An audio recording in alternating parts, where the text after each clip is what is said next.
The results are in. The playoffs have been set. New Year's 6 games have been set. And as we speak, some of the other bowl games are being set and have been set. I know everybody's got a opinion on how this should have went down. We're going to get into all of that, man. We're going to start off with the playoffs, then the New Year's 6, and some of the other games, man. And listen, we're going to have a lot of guests on the show. Hopefully everybody in the comments are going to contribute. And we're going to have a good time. Hey, listen, man, just remember, I know this is a touchy subject for some teams and fans, but let's keep it respectful. Let's get into it. No, I got you on this one, Coach. It ain't nothing. You know what I'm saying? Yeah. The fanatic. But we keep it 100, keep it real. That's the only way we know how to be. Talking that sports talk. You know what I'm saying? Straight out of South Carolina. Upstate, A64. Yeah. The FANATTIC. The fanatic where we keep it OG. We talking sports, so I call. All right, man. Welcome in, college football fans, to our college football playoff and New Year's 6, also bowl reaction show, man. Again, like I say, I invited a lot of people. We don't know who all going to show up, but it's going to be a good discussion. So let's go ahead and get into it, man. First up in the building is our guy from Hall of Fame College Football, is Jason. What's going on, Jason? What's up, my man? Just man, we in here. Talk it up. All right, before we get started, man, for the people that's new, man, tell them where they can find you at. You can find us at CFB-pod right here on YouTube or at HOFmedia.us on the internet. I'm always over there on Twitter too at JW_HOF.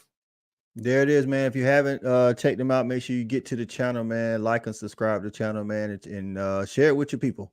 Next up, man, it's our guy, Shouted Thad Parker, man. It's just my damn opinion. What's up, Shouted?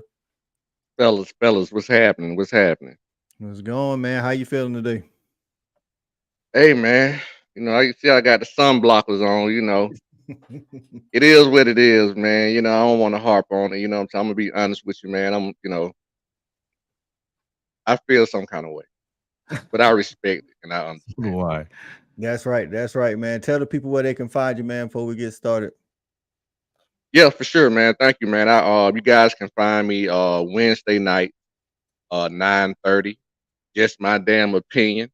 News, sports, music, a little bit of everything. I talk about a little everything, barbershop talk. You can also find me on Respect the Hedges, Tuesday nights at 8 o'clock.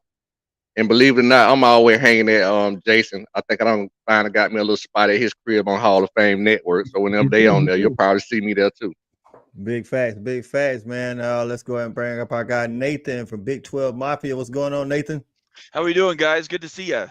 Hey, man, glad you was able to have some time for us, man. How you feeling today on Selection Sunday? I'm not surprised at all. I said this last night. It's not like I was Nostradamus or anything, but anybody who knows college football and has followed the history should not be shocked and surprised Florida State got screwed. At the same time, Alabama, man, they came to play, and I wanted Georgia in myself. So. Hey, it goes like that, man. They earned it, man. So before we get into it, Nathan, tell the people where they can find you at, man. I'm at Big 12 Mafia on YouTube, and then you can find me there on my name below me here on Twitter. There it is, man. Y'all make sure to get out to all these guys' channel, man, and subscribe to their content, man. That's how you support these guys, man. We got some people in here already, man. I'm gonna shout out some people. My guy Jonathan, listen, man. Jonathan is one of the first guys I met doing this YouTube thing. He's a big Alabama fan, realistic Alabama fan. He says, "Roll Tide." Hey, listen. It is, hey, man, congrats on the win and getting a spot in the playoffs. Stephen G in the building. What's going on? Sooner Cowboys is in here. Say we went 7-0 just to lose to Kansas, Oklahoma State. Hey, man, you got to handle it. Just like Georgia, man. You got to handle your business when you're on the field. Thunder, OU, Sooner. What's going on, my man? What bowl game is Oklahoma State and USC going to? Hopefully we'll know that. They're going through that stuff right now. We got some of them, but we don't have all of them. So if you know of a team that's already been named to a bowl game that's not a New Year's 6, not a playoff game, and it's not Oklahoma because we already got all of that, Let us know in the comments. Stephen G is here. Quality losses more than quality wins. I ain't gonna disagree with that. Lone Wolf, what's going on, man? We're glad you're up in the building, man. Mars Jam is up in the house. Say, let's go Sooners. That's right, man. Kim, we appreciate you getting in. Say, what's up? What's up? My boy AP, what's going on? Antonio Patches, AP in the building. That's right, man. Hey, man, listen, Mike Wilkerson, Mike Dub, how you feeling today, man? Y'all got y'all bowl matchup set. T Boomer is in the house. What's going on, T? We appreciate all of y'all. Let's see who else we got. We got Gen Z 214. Okie Light is playing A&M. Let us know the bowl game, and we'll definitely touch on a little bit later. Matt Blackwell just said, yeah. Matt Blackwell said the Texas Bowl. Okay, I got you. That's hilarious. Okay. All right, Talking Sauce going on. Hey, I know you feeling good. Talking Sauce is a Florida fan. I know they're not going bowling, but the next best thing is to watch your main rival not go to the bowl that they want to go to. So I know you feeling good today, Tim. So Danny is in the building, man. We got a lot of people in the building, man, and let's not belabor the point, man. Let's go ahead and start out with the playoffs, man. Listen, got Michigan versus Alabama. Alabama did get that 4th spot. At the end of the day, and I think we all kind of agree, if you're talking, there's two ideologies. There's best teams, there's deserving teams. Deserving teams is Florida State.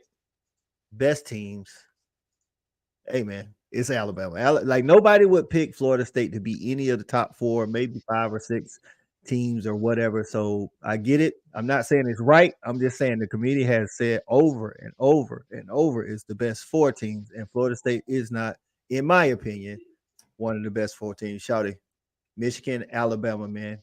Did they get the matchup right?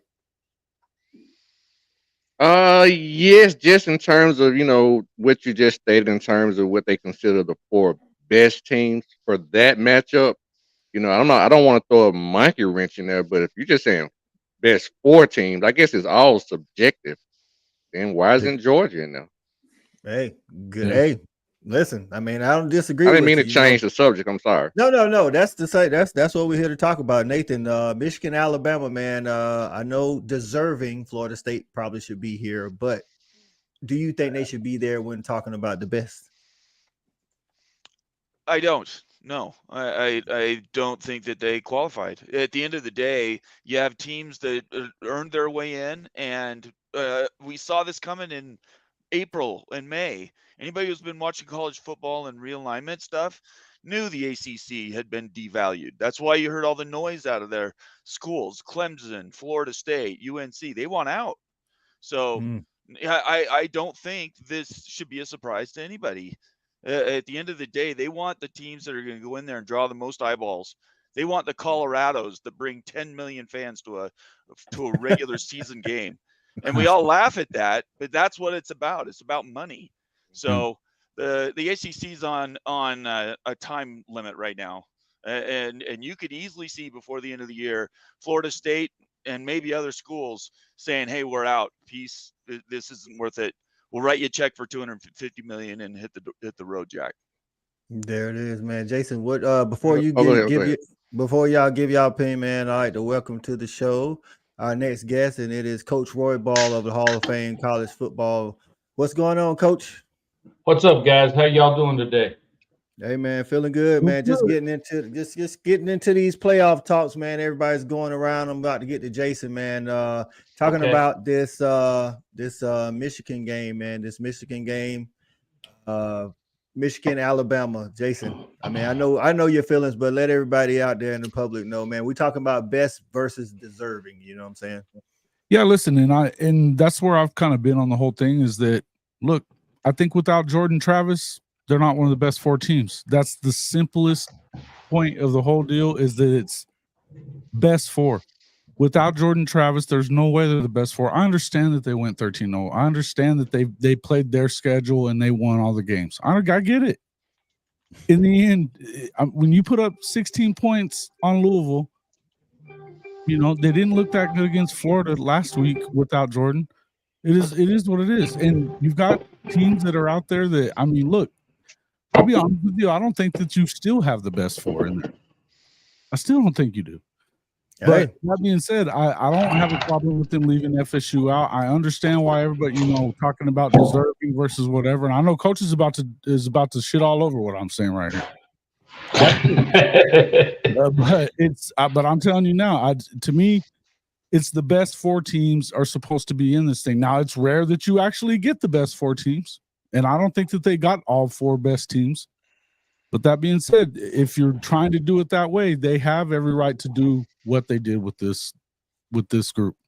big facts. Coach, talking about that Michigan-Alabama game, Alabama getting the 4th spot over Florida State. Best versus deserving. You tell us, did the committee get it right? Should Alabama be in? Should Florida State be in? Or should Georgia have been in that 4th spot? Well, hell, my whole thing is let's just quit playing all the damn games. let's just pick them. Because at the end of the day, guys, and I think Jason said it too, that they still don't have the best 4. I mean, if that's what our goal is, then let's accomplish our goal, because and not because you guys are Georgia guys, but Georgia needs to be in that 4. Alabama and Georgia, Michigan, Washington, and at the end of the day, I hear what people are saying. Jason and I had this conversation earlier about Florida State. Yeah, they're playing with a 13 quarterback, but you know what they did, guys? They only won 13 games, or they won all their games they played in, and whether they had Travis or not, they still beat people's asses. And at the end of the day, so 13-0 doesn't mean shit. I just struggle with that personally. I know we all have our different thoughts and ideas. As Shotty says, just my damn opinion. But that's just my damn opinion. I just don't understand why you play all these damn football games if you're gonna discount wins and losses. But again, we can have all kinds of we can come from so many angles, guys.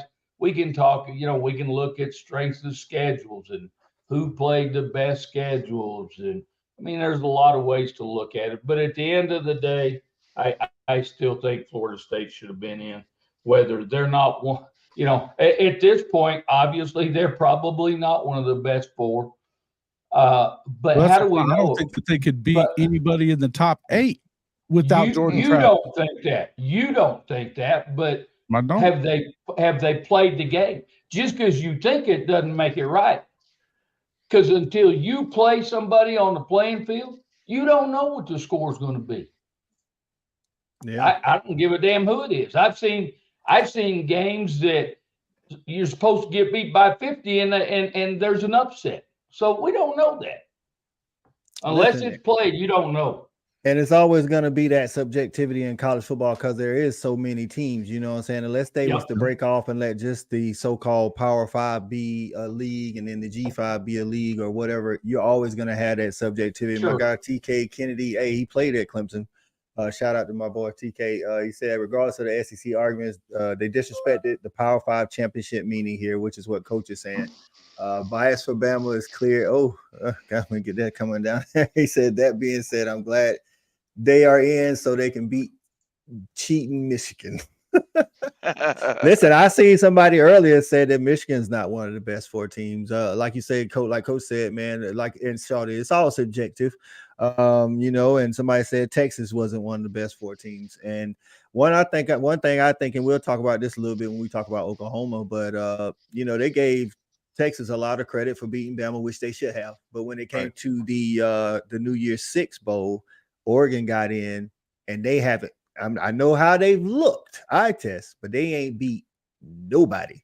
Oklahoma beat the team that they got in the playoffs. So I mean, it can all go subjectively different ways. So hey, it is what it is. So we got next up, man. We got that Washington and Texas game in the Sugar Bowl. So now Washington's coach said they had a they had a resume good enough for number 1. Nathan, you think they had a had something to say about number one? Because I guess he was wanting to, of course, he's wanting to play in the Rose Bowl because he's number 2.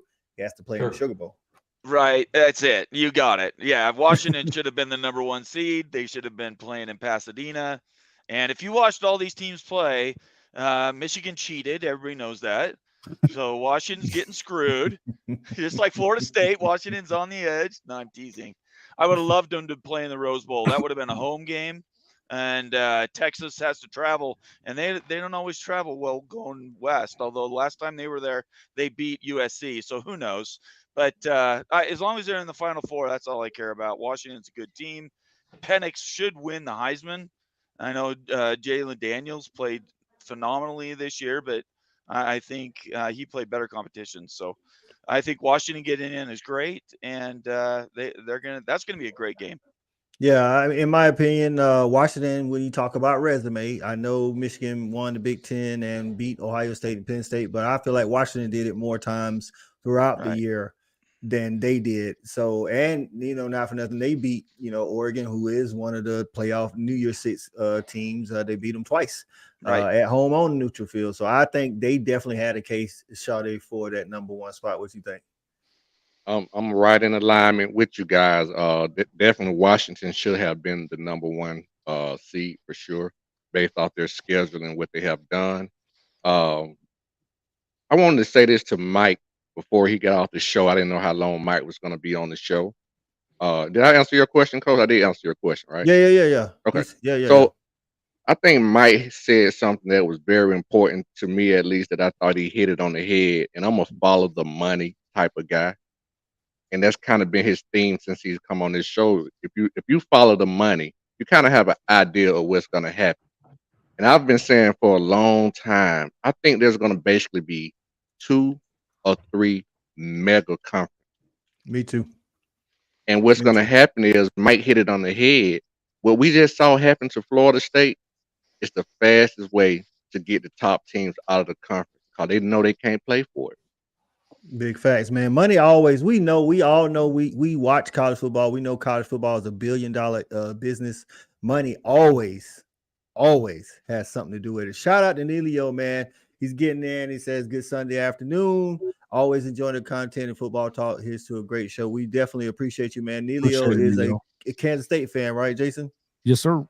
Yeah, man. Neilio, he's our boy from KC Mo. Yeah, man. Like, hey, got a lot to look forward to in that new Big 12 coming up, man. Let's go ahead and welcome into the show another guest, man. It's our guy, Sidelines Penn State, Andrew. What's going on, Andrew? What's up, Andrew? How are we doing today, gentlemen? Hey, doing pretty good, man. Listen, we talking about that. We talked about the Sugar Bowl, not Sugar Bowl. I'm sorry, the Rose Bowl, and then now we're talking about that Sugar Bowl. So it's that Washington and Texas matchup. Andrew, how you feeling about that matchup? That is so. Should Washington be the number 1 team, or did they get it right?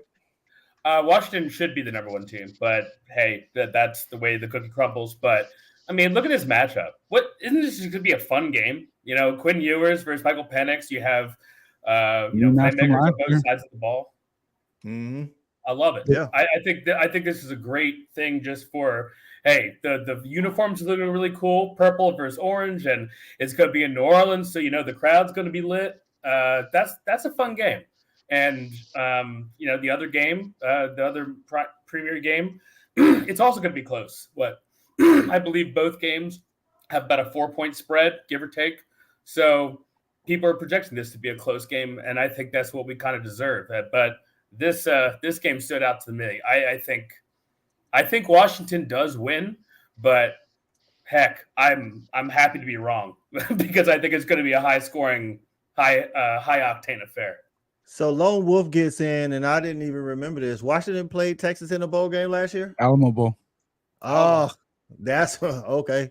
See, this man, all of that stuff plays a part in it. You know what I'm saying? Let's say, for instance, everything would have went crazy and Georgia would have been in. I could have seen them putting Georgia against Texas in the Sugar Bowl just to have a rematch from, years ago. It's like, again, money, perception, name on the helmet. Listen, all of that plays a part. I'm telling you, that's what they talk about, because when one team beats, every win isn't equal. Whether it's fair or not, every win is not equal. You know what I'm saying?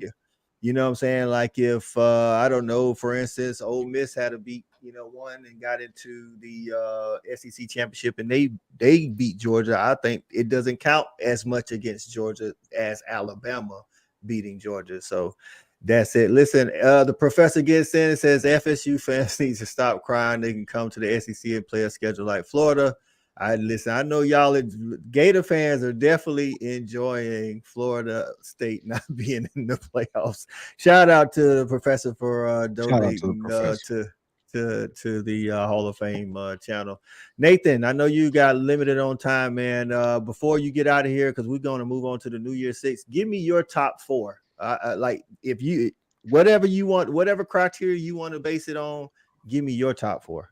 Yeah, I like Texas, but I think Georgia and Alabama should have been in. So okay. I would have picked Washington first. I would have put Michigan second, even though they should be disallowed, and then I would have gone Alabama and then Georgia. So. I got you. I don't. And then before we move on, we're gonna get everybody's take on that, and I like that take because, listen, at the end of the day, cheating is cheating. If you're gonna say if you suspended him, then you had basis on it. Right. I don't mind, that Michigan made it, but if you're gonna stick to the rules, cheating is cheating. That's right. It's only cheating if you get caught, guys. Come on, what I'm saying? If you ain't cheating, you ain't trying, but it is what it is. Right. Listen, we'll see. Shawty, your top 4, your best deserving, whatever you want to say, your top 4, now that all the games have been played. Okay. Was his name Mike or Nathan? Nathan. I thought you were talking about Mike Wilkinson. I apologize, Nathan. I was talking about Nathan. So I need to give that credit to Nathan. That's who I was talking about. So I apologize, Nathan. I called you that's Mike. Okay. No problem, Shotty. It's good to see you, by the way. Yeah, for sure. So I was giving that credit to you. With that being said, definitely I think my top 4, just if I had it without any other opinions, Georgia, Alabama, Washington, and Texas. There it is. So, hey, man, this is what goes on. That's why they got 13 people in the room that at the end of the day, they have to do this. They have to make and then I'm pretty sure they have to make a case when they don't agree. I think everyone agreed on Michigan and Washington in that room. And then it was the argument, Jason, on the other 4. Without, like I say, regardless of what you doing deserving best, who your top 4? My top 4, if I could just pick 4 that I think are the best 4 teams, it'd be Michigan, Georgia, Alabama, Texas. Okay, there it is. Michigan, Georgia, Alabama, Texas. Like I say, man, you can make a case for all of these guys. I look at it like this. When you say best 4, I'm looking at, if you got 6 teams, I'm looking at who would I favor against who. You know what I'm saying? Yep. Like, I don't think if Florida State thinks they're one of the best 4 teams, I don't think they would be favored. And I know what coach like you can upset whoever, but I don't know if anybody would pick Florida State to beat anybody. But coach, with that said, if it was up to you, who's your 4? And we know it ain't, boys. Washington, Alabama, Georgia, and Florida State / Michigan. There you go. Yeah, that's what I'm saying, man. It's all and with me, I'm kind of like if I'm looking at the best 4 teams in my personal opinion, then I'm looking at Washington, Georgia, Bama, and Michigan. That's just what I think at this particular time. Mid-season, maybe I say something different, but right now, after all the games have been played, that's what I say. Andrew, what do you got on it, man? If it's up to you, what 4 are you putting in? Number 1, Washington. Number 2, Michigan. Number 3, Texas. Number 4, Florida State. There it is. We play the games for a reason. Mm-hmm. They won every single game. I know Jordan Travis is out. I know the Tate Rodmaker wasn't even playing, but what's the point? And they tried to schedule teams outside of their own division. They scheduled LSU and they played Clemson well. And, it's this whole thing of they went 13-0. And even after the injury, the team, TEAM, rallied together and they won the ACC championship. So I give them that deserving spot. Or else, why are we playing these games? Because if Alabama's just going to be in every time, well, why are we even playing? Hey, You're right. Listen, I ain't got no qualms about it. I'm just everybody's different opinion, and this is the not dilemma, but this is the interest in college football. Yeah. Again, because there's so many teams. Yeah. The NFL only has 32 teams, something like that. So they're able to just division champ, boom, division champ, boom, division champ. And then they even have wild cards, but they have a format calculated for the wild card. It's not, hey man, this team played in a hard division. At the end of the day, it don't matter how hard your division is in the NFL. You just win your division, you're in. And until it goes to something like that, we're gonna always have content to talk about. So, well, and you know, Coach I, next year we're not going to be having this, not quite this conversation, because when you get 12 in, I mean, at the end of the day, let's be honest, who really gives a shit about 10, 11, and 12? Right. I mean, Coach, don't say that. Oh, you would have been left out this year, and they would have been so would have we? We'd have been the same way. Listen, I was about to say, you know, I don't think it'll be this conversation, but it's still going to be a conversation because 13, 14, and 15 definitely think they should have been in. You know what I'm saying? Because I mean, if we look at it, Oregon is in. You know what I'm saying? And we're going to get to their bowl game, but I was saying earlier, their resume doesn't say anything that they should be in over Oklahoma. I mean, they haven't beaten anybody. That's what y'all say. We play the games. That's what we're saying, right? So they haven't beaten the top 25 team all year. Their best claim to fame, we lost to Washington. That's their claim to fame. But to kind of Nathan's point, Coach, and everybody, would the money drive for more spots? That's right. Right. Listen, and I think Nathan, it's going to go to 16 in 2026 anyway. It's going to get to there. Mentioned it when he came on here. It's like Colorado brought eyes to the table. Whether you wanted them to lose or you wanted them to win, they brought eyes to the table. Dan Lannon, it's something about like the brashness of hit, because we play for game wins, not clicks, and all that stuff. I'm not saying that played a part in it, but Oregon was like the media darling going down the stretch. Oklahoma wasn't, and it's not to say that, because I think Oklahoma could listen. I think Oklahoma deserves, like you say, to be in. They got the better wins. They beat Texas. Texas got a lot of credit for beating Alabama. Guess who beat Texas? Oklahoma. And you don't get no credit for that. And then they beat another. They're the only team in the country that beat 2 conference champions. So I mean, that's the thing about the committee is, it's a different argument. It's like right now, I was telling Jason off camera, when you talk about the GOAT in the NBA, if it's a Jordan, LeBron conversation, it's always rings.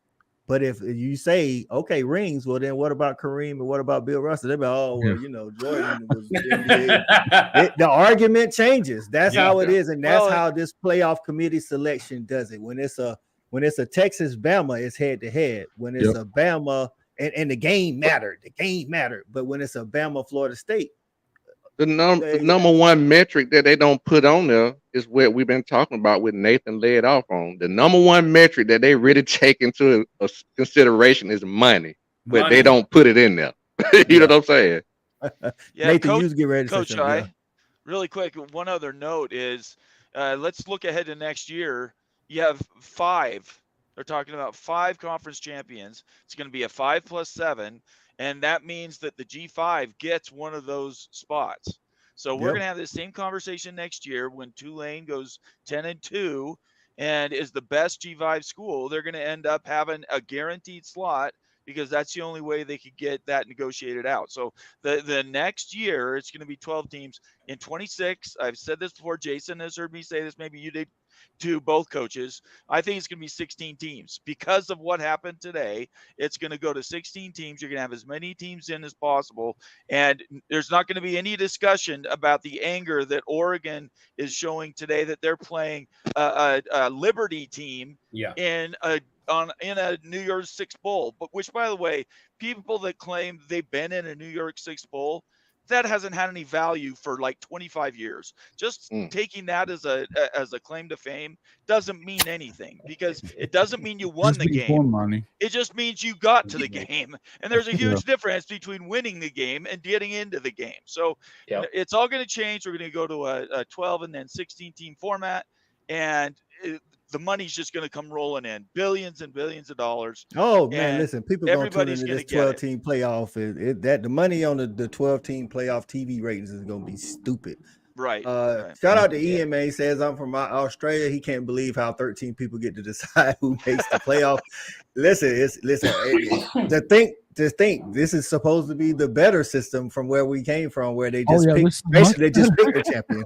They just say, hey, you won the right bowl game, you're number one. All right. We can't get 6 people to agree on the 4 teams, and that's just right. us. That's right. Well, it goes back to the money, because now everybody who normally wouldn't watch those bowl games, between 9, 10, 11, and 12, they tied into it because of the money in that part of the pick'em. You know what I mean?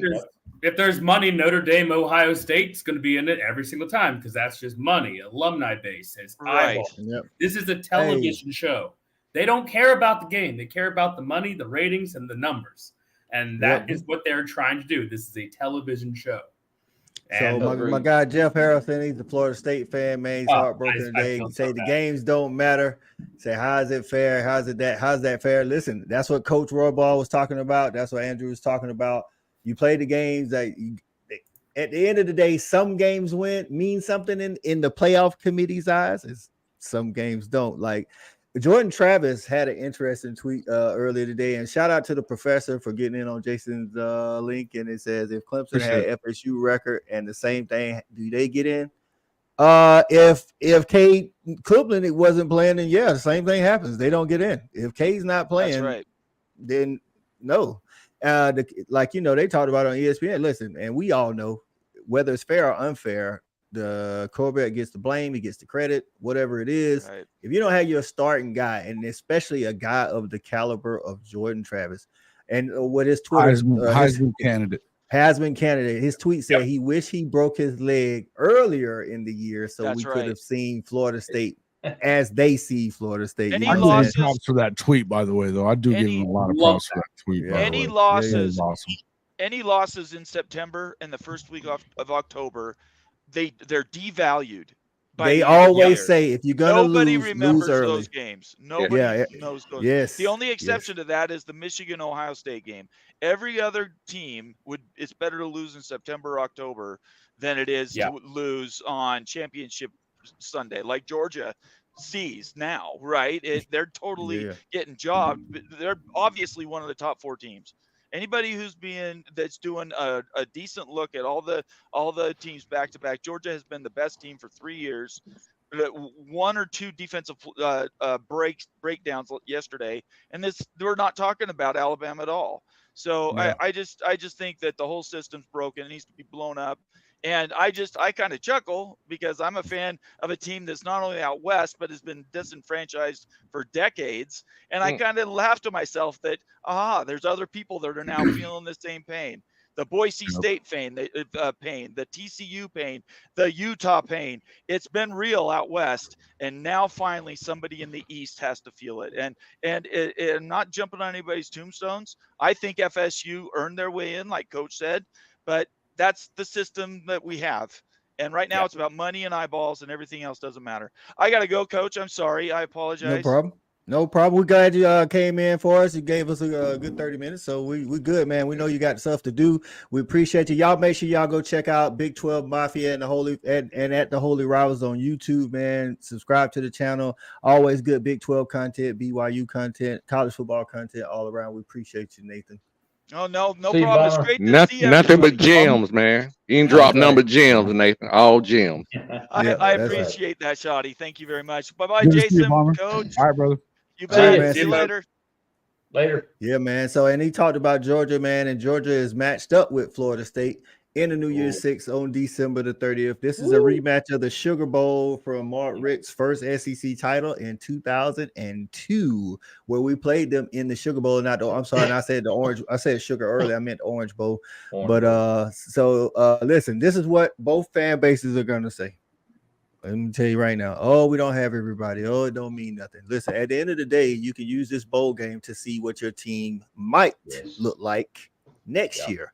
While Georgia's going to be missing portal people and they're going to be missing NFL people, there still will be 80% of the roster still left. And the guys that show up, most of them, some of them will hit the portal in the spring, but most of them will be back. Same thing for Florida State. They got NFL guys. They're going to have portal guys out.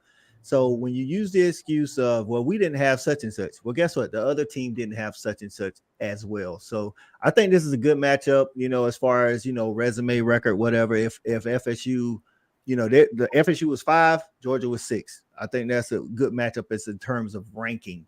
So we'll see what they got. I think Georgia will come out favored, to start this off because of the quarterback situation. Although Tate Rodemaker will be back, he will be able to get some reps. He was in, I want to say he was in concussion protocol, if I'm not mistaken. So he should be back barring any injuries. And not for nothing, the word on the street is Carson Beck should be coming back next year. So he should be our starter for this game as well. So, Shawty, what you think of this matchup, man? Okay, get it out of the way. All right. So I'm going to say, this is the ultimate slap in the face. I know we just changed segments, but this is the ultimate slap in the face, because now you have arguably probably the better team who should be in the playoffs. And you also have the most deserving team who should be in the playoffs. And you have them face each other. That's like the ultimate slap in the face. You know what I mean? That's a good point, Shawty. Well, a lot of people still, even after the loss, consider the best team, and then the team that you consider the most deserving team. Because not for nothing, Florida State did. Yeah. Yeah. Well done. Hey, that's well great. Done. Oh, listen, Steve B, why don't you like the New Year's 6 matchups? All right. I know Oklahoma didn't make the New Year's 6, but the matchups themselves, the only other team I thought we might have matched up with was Ohio State, but we saw that last year, and I don't know if they wanted to see that again, So that's the only thing I would say. Coach, what you think about this matchup? Just talking about, like I say, Florida State was 5, Georgia was 6. Seems like a good matchup in the Orange Bowl to me. Yeah, I think it's a good one. I couldn't agree with Shotty more. I mean, wow, what a slap in the face to put those two together. But at the end of the day, here we go. And according to a lot of people, Georgia's going to beat the shit out of them because Alabama or Florida State couldn't beat anybody anyway. I'll say it again. They are. This is the game that's going to show you why they didn't belong in the freaking playoff right here. Mm-hmm. There you go. And see that's why it's a catch-22. You can't have it both ways. Well, I think in this session, like what Shorty just touched on, I actually feel like in this particular situation, Georgia is in a lose-lose. If they beat Florida State, they're gonna be like, well, nobody thought Florida State was good. If they lose to Florida State, they're like, well, Georgia look like you know what I'm saying? Like if Florida State loses, everybody expects it. You know what I'm saying? But that ain't gonna happen, guys. We So already on paper we're already saying it's Georgia's winning. Yeah. Remember, you don't have to play the games anymore. AP say, I bet if Bama was ranked number 1 they played the best schedule in the world when Travis was there. We just write it on paper, and that's what we need to start doing is just put the schedules together, and then everybody kind of pick who they think's going to win. And for the love of God. And here we go.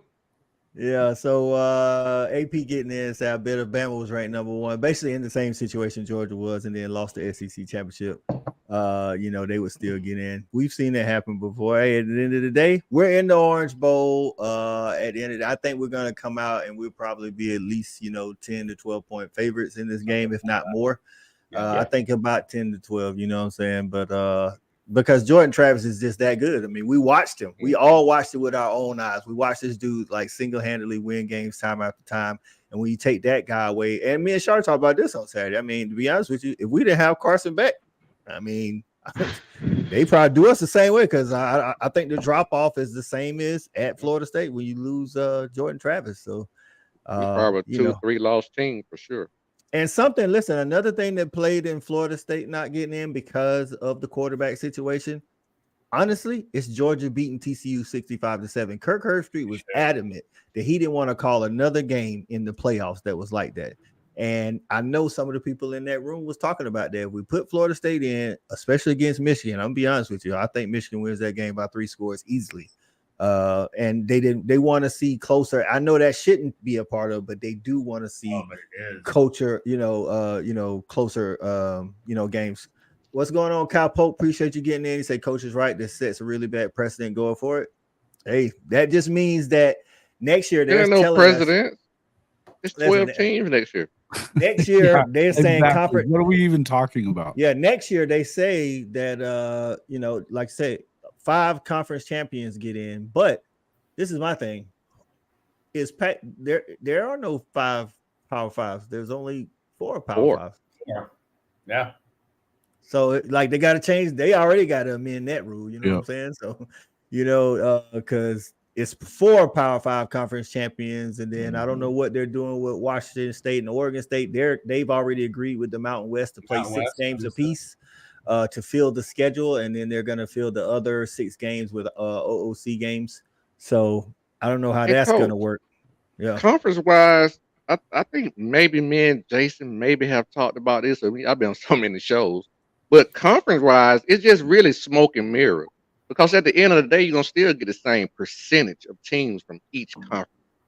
Yeah. So if we go to 12 teams, you're still gonna probably get 20 to 25% of each conference. Meaning the SEC is gonna get probably 4 to 5 teams in. It's the same difference. I think I think they're gonna get 3 to start with, but you're gonna at least see 3 probably coming from the Big Ten and the SEC. Yep. I think together the Big Ten and the SEC but don't think that Notre Dame's going to get left out of it either. Just because no. I think this right here, they're going to be in. Notre Dame, any possible way, if they stay within 2 to 3 losses, they're going to get in. I was about to say 9-3 or better. I pretty much think Notre Dame's in. I mean, 9-3 or better. Absolutely. I don't know how you keep them out. To be honest with you, they could be a wild card team, especially with whatever. The draw, especially with the draw.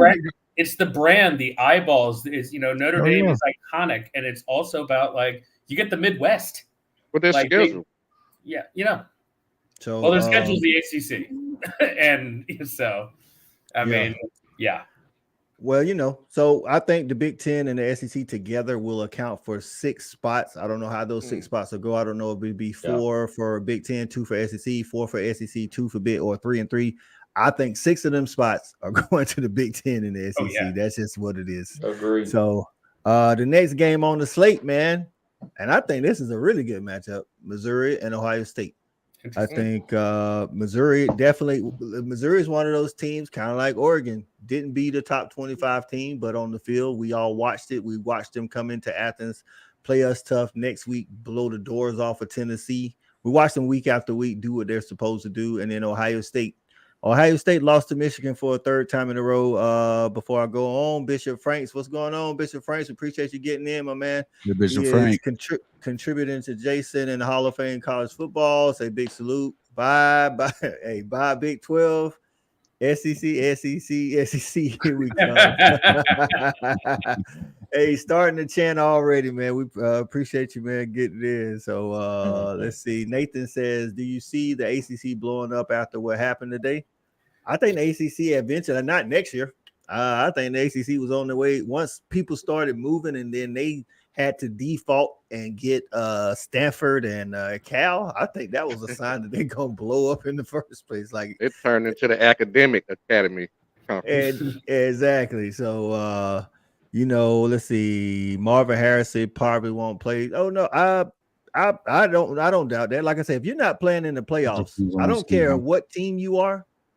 NFL guys are gonna think twice about it. Portal guys, listen, Monday, the portal. I know we've been seeing a lot of reports, but Monday the portal officially opens, and it's gonna be wild and wacky for the next 2 weeks. So most coaches, especially the ones playing in late December, January playoffs, whatever, they give this time this week here. They give the players the week off because they got a lot of in-house stuff to organize. Like they got a roster man. Think about the guys that's in the playoffs, and I think I want to say Harbaugh talked about it a little bit, or maybe Nick Saban. Nick Saban talked about it. He was like, "Man, I'm get the players off." He's like, "But I got to manage my roster. I got to see who's leaving, who's staying, who's going to the draft. Who might hit the portal next time. That kind of thing." So, hey, man, I don't envy the coaches at this time of the year, man. But Jason, what you think about this Missouri-Ohio State matchup? I think it's a good matchup. I think that offensively, they kind of match up really well. I think even if you take Marvin Harrison out of it, you know, they've got some other good receivers there at Ohio State, and then right, same thing on the other side of the ball. I mean, they've got 2 5-star stud receivers. They've only lost to what? They lost to you guys and to LSU this year, right? Yep. So, you know, I mean, Mizzou, as much as, you know, I don't usually think a whole lot of Mizzou, but they've came out there and, you know, they saved Drink's job for sure. And they've got him recruiting pretty good too. So, you know, it looks like he's kind of trying to get it turned around a little bit. I mean, this is a game that you could see Ohio State lose because Ohio State really hadn't played anybody aside from Michigan and Penn State. Hey, that's true. Nedio says Mizzou got true playmakers on the perimeter. They did go on the road to get Notre Dame. I'll give them that. I'll give them that one though. But so I think that you know that they're going to expect Ohio State to win, but I could see Missouri coming out here and surprising them a little bit. They're a pretty good team. Yeah, I think so too. Andrew, what you think about this matchup? I mean, Ohio State again. I would say both teams played 2 really notable teams. You know what I'm saying? Missouri played LSU and Georgia. Ohio State played Penn State and Michigan.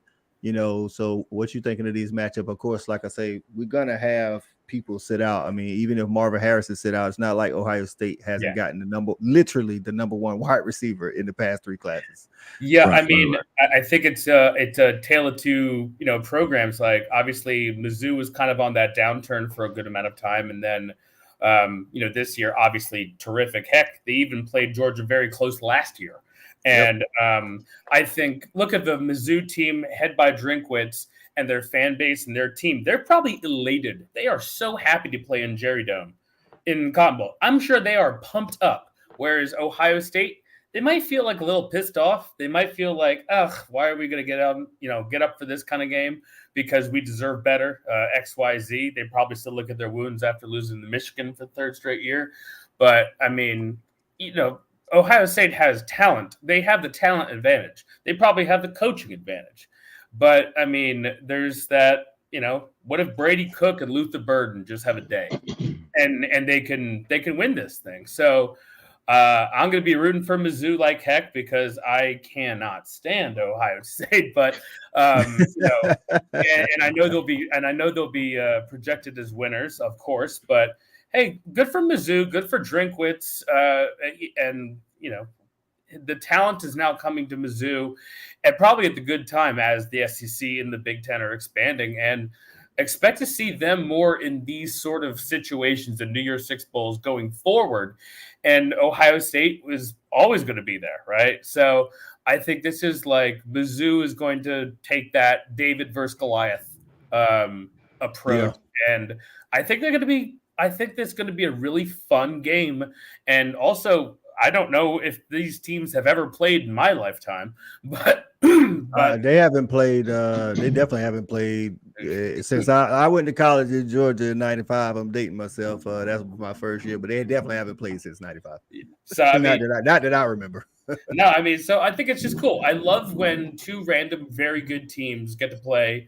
And in a really cool set. I've been to the Cotton Bowl when Penn State played Memphis. It's a really cool setting, great game day atmosphere, huge stadium. And Mizzou, they can travel. They can travel very well because it's very easy to get from Missouri to Dallas. And Ohio State's going to always travel well. But, you know, if you're a Mizzou fan, you're probably saving up and asking for your Christmas present to be this ticket, whereas Ohio State might just stay home. So go Mizzou, go Tigers. What a great transformation that Eli Drinkwitz and that great program has done over these past years. Yeah, man. Just want to take a break. Homegrown Cowboy Jason says he can't send a super chat. I don't know if you can help him with that. If not, Homegrown, you can always come to the Fanatic Sports channel and send a super chat.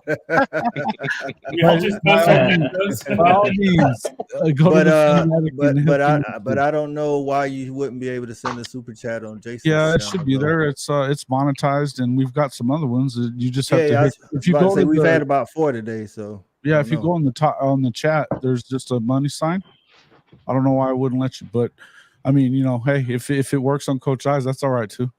Homegrown. Let us know if you're watching on your phone or the computer, and then maybe that will make a difference in how you get. Yeah, to I've the never heard of button that not working. That's kind of on weird. Jason's channel. So, Nelio says there's a few guys on the Mizzou defense that are NFL guys on the Mizzou defense. I definitely agree. And listen, on the offense too, and these guys are coming back. So Luther Burton is a true he's a true sophomore. So unless he's hurt, he's playing in this game. You know what I'm saying? Yeah. And if what's my Mims, if he has another year, he probably is playing in this game. I don't know what his whatever his status is as far as eligibility wise, but they got guys. So Cody Schrader's for sure probably they got a 5-star receiver from Oklahoma last year too. Yeah, so that's not Mims. Theo Weiss. That's him. Yeah. So if he has more eligibility, he's playing. Cody Schrader. I think Cody Schrader is gonna play, even though I think this is his last year, but he's trying to get to the NFL, man. Shout out to that kid. He was a Division II kid that came in and just took over. Shawty, what you think about these Mizzou Tigers taking on Ohio State? Hey man, so I'm gonna sound like I'm gonna talk out of both sides of my mouth. I just want y'all to stay with me though. Just stay with me. I promise you I'm gonna make it make sense. I think just stay with me because I'm sound like I'm gonna be contradicting myself. All right. So this particular game right here, Mizzou and Ohio State, I think it's a great matchup. I just think the timing is bad, just because of what we've been saying early in the show about who may be leaving, who may not be playing, yada yada yada. Because make no mistake, Mizzou is having a great year, but they're not a program like Ohio State. So it's a very good chance Ohio State will have more of their top guys out, and it may be slightly favored. I think Jason said in a way towards Mizzou, believe it or not, just because of the time, right? Oh wow! But if this was in the regular season, I would be all over this matchup. And I'm gonna be honest with you, I probably would pull for Mizzou, knowing what I know of Mizzou, if it was in the regular season, especially later in the season. But at the same time, this is what I'm talking about, speaking out the other side of my mouth. This time next year, it won't matter, because guess what? These games will matter because they'll be playoff games. These guys won't be sitting out. Big facts, man. Big facts. Shout out to Homegrown Cowboy getting in on Jason's channel and giving 20. He said next year we go 12-team playoffs. No one should be complaining if their team isn't top 10. Don't complain. Hey, I know we say that, Homegrown, but listen, teams 13, 14, 15, and 16 are all gonna complain about not getting that 12. Everybody, the whole lot of them. I'm with Shawty, man. I wish this game somehow, and if this game happens next year, it will mean a lot. And the players of the likes of Harrison will play. And Ohio State is a more established program than Missouri when it comes to top tier echelon winning. You know what I'm saying, and talent. So they may have more key people out. I don't know how many people are seniors, how many people are, juniors that are eligible for the draft that can go, but I could definitely see that. Coach, what you think about this matchup right here? I mean, again, on surface, it's like a good matchup to me. Oh, I definitely like this matchup. I'm going to lean towards Mizzou. And you guys know, you've heard me from the get-go of the season. I have not been impressed with Ohio State. You have been on that all year. Yep, he sure has. They guys that, they beat a not real good Notre Dame team barely. And I just, Michigan thrashed the shit out of them. I just don't think they're as good as I think. We go back to what was said a second ago. They've got a program, and somebody even said earlier too about Ohio State they may have the advantage at the coaching. I think that could be just the opposite. I think they could be at a disadvantage because I'm not very impressed with their coach. So I'm going to go with the Tigers, baby. Okay. All right. That's what's up. I can see that too. All right, man. Next game up on the slate is the Peach Bowl, man. Ole Miss and Penn State. Listen, this is where I'm going to start off with this. Two coaches who get a lot of love as far as being able to coach. but also 2 coaches that haven't won many big games. So they hey, listen. They listen. I think Lane Kiffin is definitely a great play caller. I think he's done a lot with less, but at the end of the day, still got to beat the big boys. His 2 losses came, unfortunately, to Bama and Georgia. And then on the same side, James Franklin. Listen, man, he didn't take over. It wasn't like they were in a good spot when he took over Penn State, was about 8-10 years ago or whatever. He's brought him a long way, but he still can't beat the behemoths of the Big Ten, the Michigan, and Ohio State. So with that said, I think on that note, this is a good matchup. Andrew, I'll say so Andrew's the Penn State guy, so we'll save him for last. Coach, what you think about this matchup? Oh, I tell you what, I think it's a good matchup. I think, like you said, Ole Miss lost to two great programs, and Penn State just doesn't seem to be able to win the big ball games at all. So I'm gonna go with Ole Miss. Okay. Hey, I definitely can see that. Sacred Grove gets in, say go Dogs beat FSU. That's right. That's what the mindset needs to be. Ain't nothing we can do to change none of that. Hey, listen, man. Listen. Appreciate you, Jason. Hey, man, we appreciate you for subbing to the channel. And he's right, man. Listen, whether you're watching on Hall of Fame College Football, you're watching on Just My Damn Opinion, or you're watching on the Fanatic, make sure you hit the like button. That helps the algorithm get it out to more people. So hit the like button, man. We're trying to give y'all some good content. Jason, give me your thoughts on this New Year's 6 right here. Hey, I like this game. I like this game a lot too. And I'm kind of what Coach said and what you were kind of talking about is that the kind of both of them need to get some wins. This is the kind of game that they could both use. I think obviously Franklin getting the win last year, and the Utah game doesn't look as great whenever you had, a quarterback go down like that. You know what I mean? Because they weren't looking great before that. So to me, I feel like it's one of those deals where you get over there and you get an opportunity to beat Lane Kiffin. Lane Kiffin, that's a big win for these guys, man. They love beating Lane. But Lane, that's a big win for him too. If he can go in there and kind of win this game in the Peach Bowl, it'll be kind. That's obviously there in Atlanta too, right? Yep. Yep. Right there in the Benz. I mean, hey, that's SEC country, so you got to kind of defend the home turf, right? Hey, big facts. That's Lane's job. That's Lane's job. Go get that done.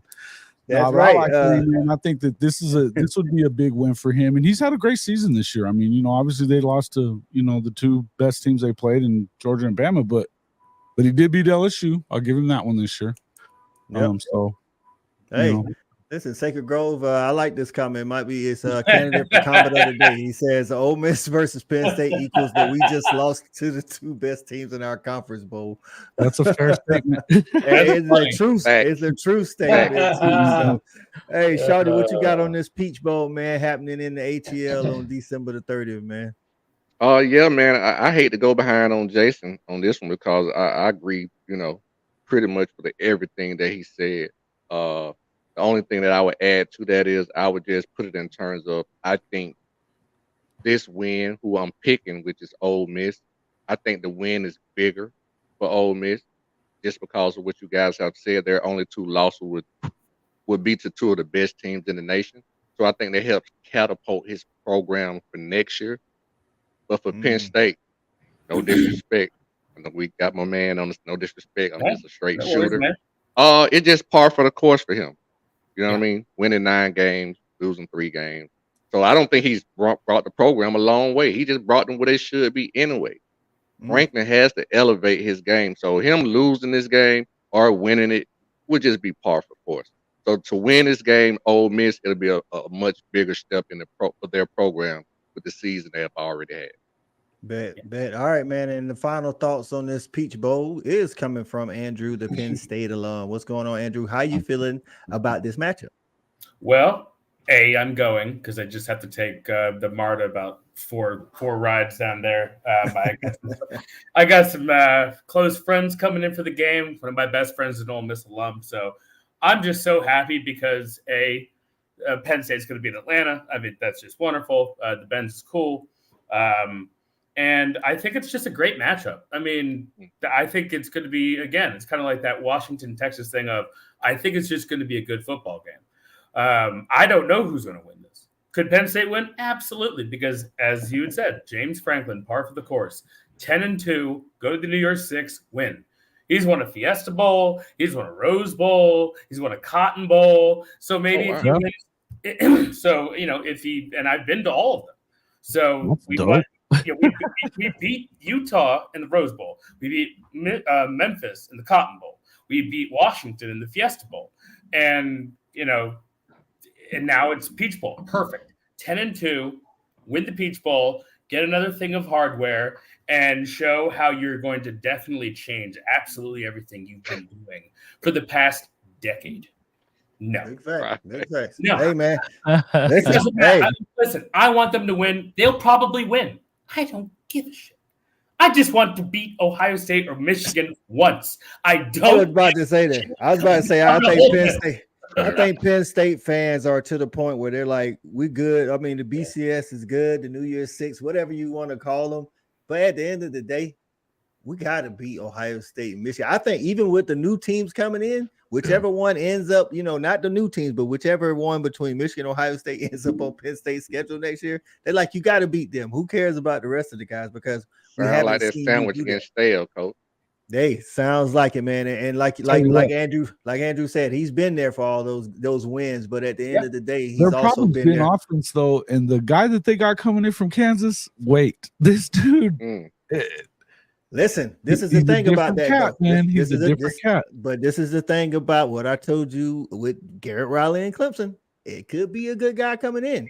Two things you got to have: the players to make it work, and the head coach to let you do the work. And if you don't have those two things, I don't care how good you are. And I guess that would be my question for Andrew. I don't know if Penn State let him do his thing, or do they got their own offense that they got to do like Clemson?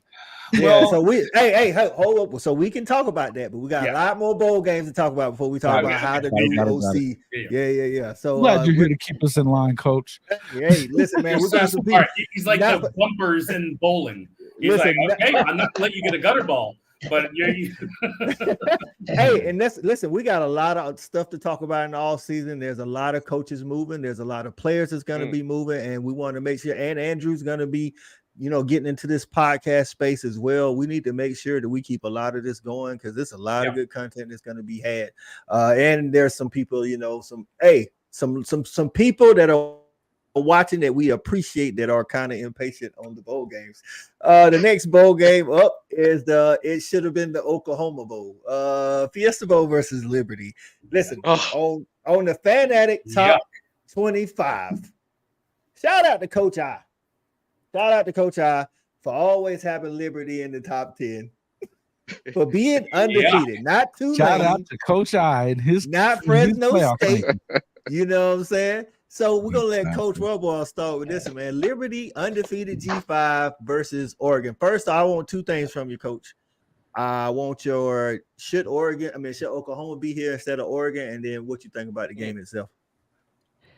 I don't know. I think it's I think either one could have been in there. I'm not gonna really go one way or the other on that. Liberty, golly, you hit the nail on the head. You've been with them and keeping them in there and in the mix of things. And, that's kind of what we talked about earlier today is, win the ball games. That's why you play them, win them, and here we go. And here they are. I don't think they can beat Oregon. I don't think they could have beat Oklahoma if Oklahoma would have been there. So I'm going with Oregon. Bet it up. Shawty, you have been against Liberty being in the top 25. And what do you think about now? Before you answer, we knew the top G5 was going to be in the New Year's 6. That's just what we knew, right? What you think about this matchup? Listen, I hate to go behind Coach, because Coach is my guy. You know what I mean? But that shit is terrible, man. Come on. Give me Oklahoma, man. That shit's terrible, man. So they're gonna beat the dog, where, out of Liberty, man. You think it should have been Oklahoma, Oregon? For sure. That's a much better matchup, for sure. Think about money. I could go with that one, Shotty. I thought we were talking about OU and Oregon. Yeah. Well, he was, because this is that spot that That's group of guaranteed to five, the highest G5. ranked Yeah. group Right. of five gets one of these games. So Right. And So, that's so in basically- other that's words, just basically- because of the rules, Yeah. Oklahoma got pushed out because of the rules, that's not basically what necessarily who Sean- the it better would have pushed team. them out of the playoff. If it was a 12-team playoff this year, it would have pushed them out too. So again, one of those things where, as much as they love on Texas for beating Alabama, they don't give a shit about Oklahoma beating Texas. Nothing. Yeah. So, well, after that, Jason, give us now that we know, again, I agree. I think Oklahoma should have been this game one way or another. But what do you think about the matchup itself? Yeah, I think Oregon wins. I mean, I saw Liberty playing New Mexico State last night or the other night. It was a great game. So let me ask you this: all of y'all that say Oregon gonna win, and I don't disagree. If Bo Nix, who is up for the Heisman, I don't think he's gonna win now that he lost to Washington. What if he decides he's going to the NFL, which he is? He ain't playing no more. What if he don't play in this game and Liberty win?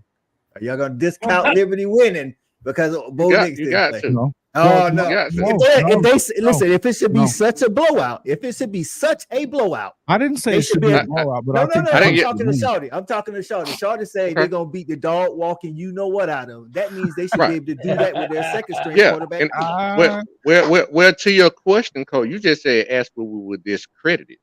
And to answer that, sure we would. You should if you don't. No, I'm not saying that. No, you should. You said it. No, because if they're good enough to beat them, the dog walking piss out of them, they should be good enough to beat them with a backup quarterback. And Cole, I'm not saying that they won't beat them. I'm just answering your question. You said, Cole, what I'm saying that if I'm still disagreeing with that, you can't discredit it. Fair enough. If they're that much better than Liberty, they should be able to beat them. I'm saying, but that's why people are gonna discredit it. That's all I'm saying. No, I'm asking you. Are you going? Don't talk about people. Talk about what your damn opinion. Okay, so I just give you just in my damn opinion, they're not going to be Oregon. Period. I don't care who that quarterback. No, they're not. That ain't the question. If they beat them, are you going to discredit them? That's the question. Yes or no. Only reason I can't answer that, Cole, I don't think no form they're gonna beat them. I don't care the third quarterback. So to answer your question, no, because I don't think they're gonna beat them regardless. But if they do beat them, I give Liberty their credit. That's all I want to know, Jason. If they get credit from me, they get credit from me. I don't think that they're gonna beat them, and I don't think that it matters. I don't either. I'm just saying. I don't think it matters if Bo Nix is there either. Yeah, I don't either. I think they can put me and you in the backfield, and we're gonna beat. That's what I'm saying. I think Jackson Arnold can play. Maybe not Davis Bevel, but if Jackson Arnold played for Oklahoma, they'd beat him too, or they better damn sure beat him. That's all I'm saying. I don't think they're going to beat them regardless because I think Oregon's that much better than them. Sure, they better. Yeah, absolutely. If we're saying they're that much better, then the game shouldn't be discredited if they win. If Bo Nix doesn't play. I think questions start getting asked about Dan Lanning if he don't win this damn game. Listen, we talked a little bit about Dan Lanning last night, and I'm gonna say this: if Dan Lanning don't beat Liberty, I don't, like Shawty said, I don't care if I'm lining up at running back. We got some questions to answer. I know he has some anyway, but he'll have a lot more. Is my guy still on the show? Because I called him the James Franklin of the Pac-12. Andrew's here. I'm just keeping it 100. It don't make no sense for me to lie. I mean, I'm a straight shooter. It's all, we just talking. This is how he rolls. This is how Shawty rolls. Did I not call him James Franklin of the Pac-12? I don't think I don't think that's a bad comparison until he beats. I know it's early in his career, but until he beats somebody of note, like Andrew said with James Franklin, he don't care nothing about these New Year's 6 wins. He cares about beating the right teams, and so far Dan Lanning hasn't beat the right teams. He's getting a lot of credit for losing to the right teams. That's what it is. Man, that's the James Franklin contract. I think it's in his contract. Must lose these two teams, but close, and then beat everybody else and win a big game every once in a while in a bowl where everyone is home getting Christmas turkey. It doesn't matter. But you see it. Listen, you see it on all levels, right, Coach? Even in high school, you have a coach, they say ain't no good, and then in the playoffs, maybe the first round he upsets somebody, and then the second round he gets blasted. Be like, but you know what? He did knock off the first team, though. You know what I'm saying? And then now he's got 2 more years or something like that. We see that a lot in college football, man. You win that right game again. It goes back to the point we all talked about the money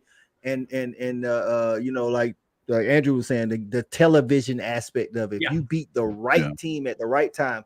And I think the only reason why we think of Oregon, or he's not gonna be in those conversations about losing the wrong games, is because he went to Utah and beat the hell out of Utah. Oregon But we all know what Utah was. Before he got there either. Mario would win he'd go on the road and win at Ohio State and get his ass kicked when he got back to play Arizona.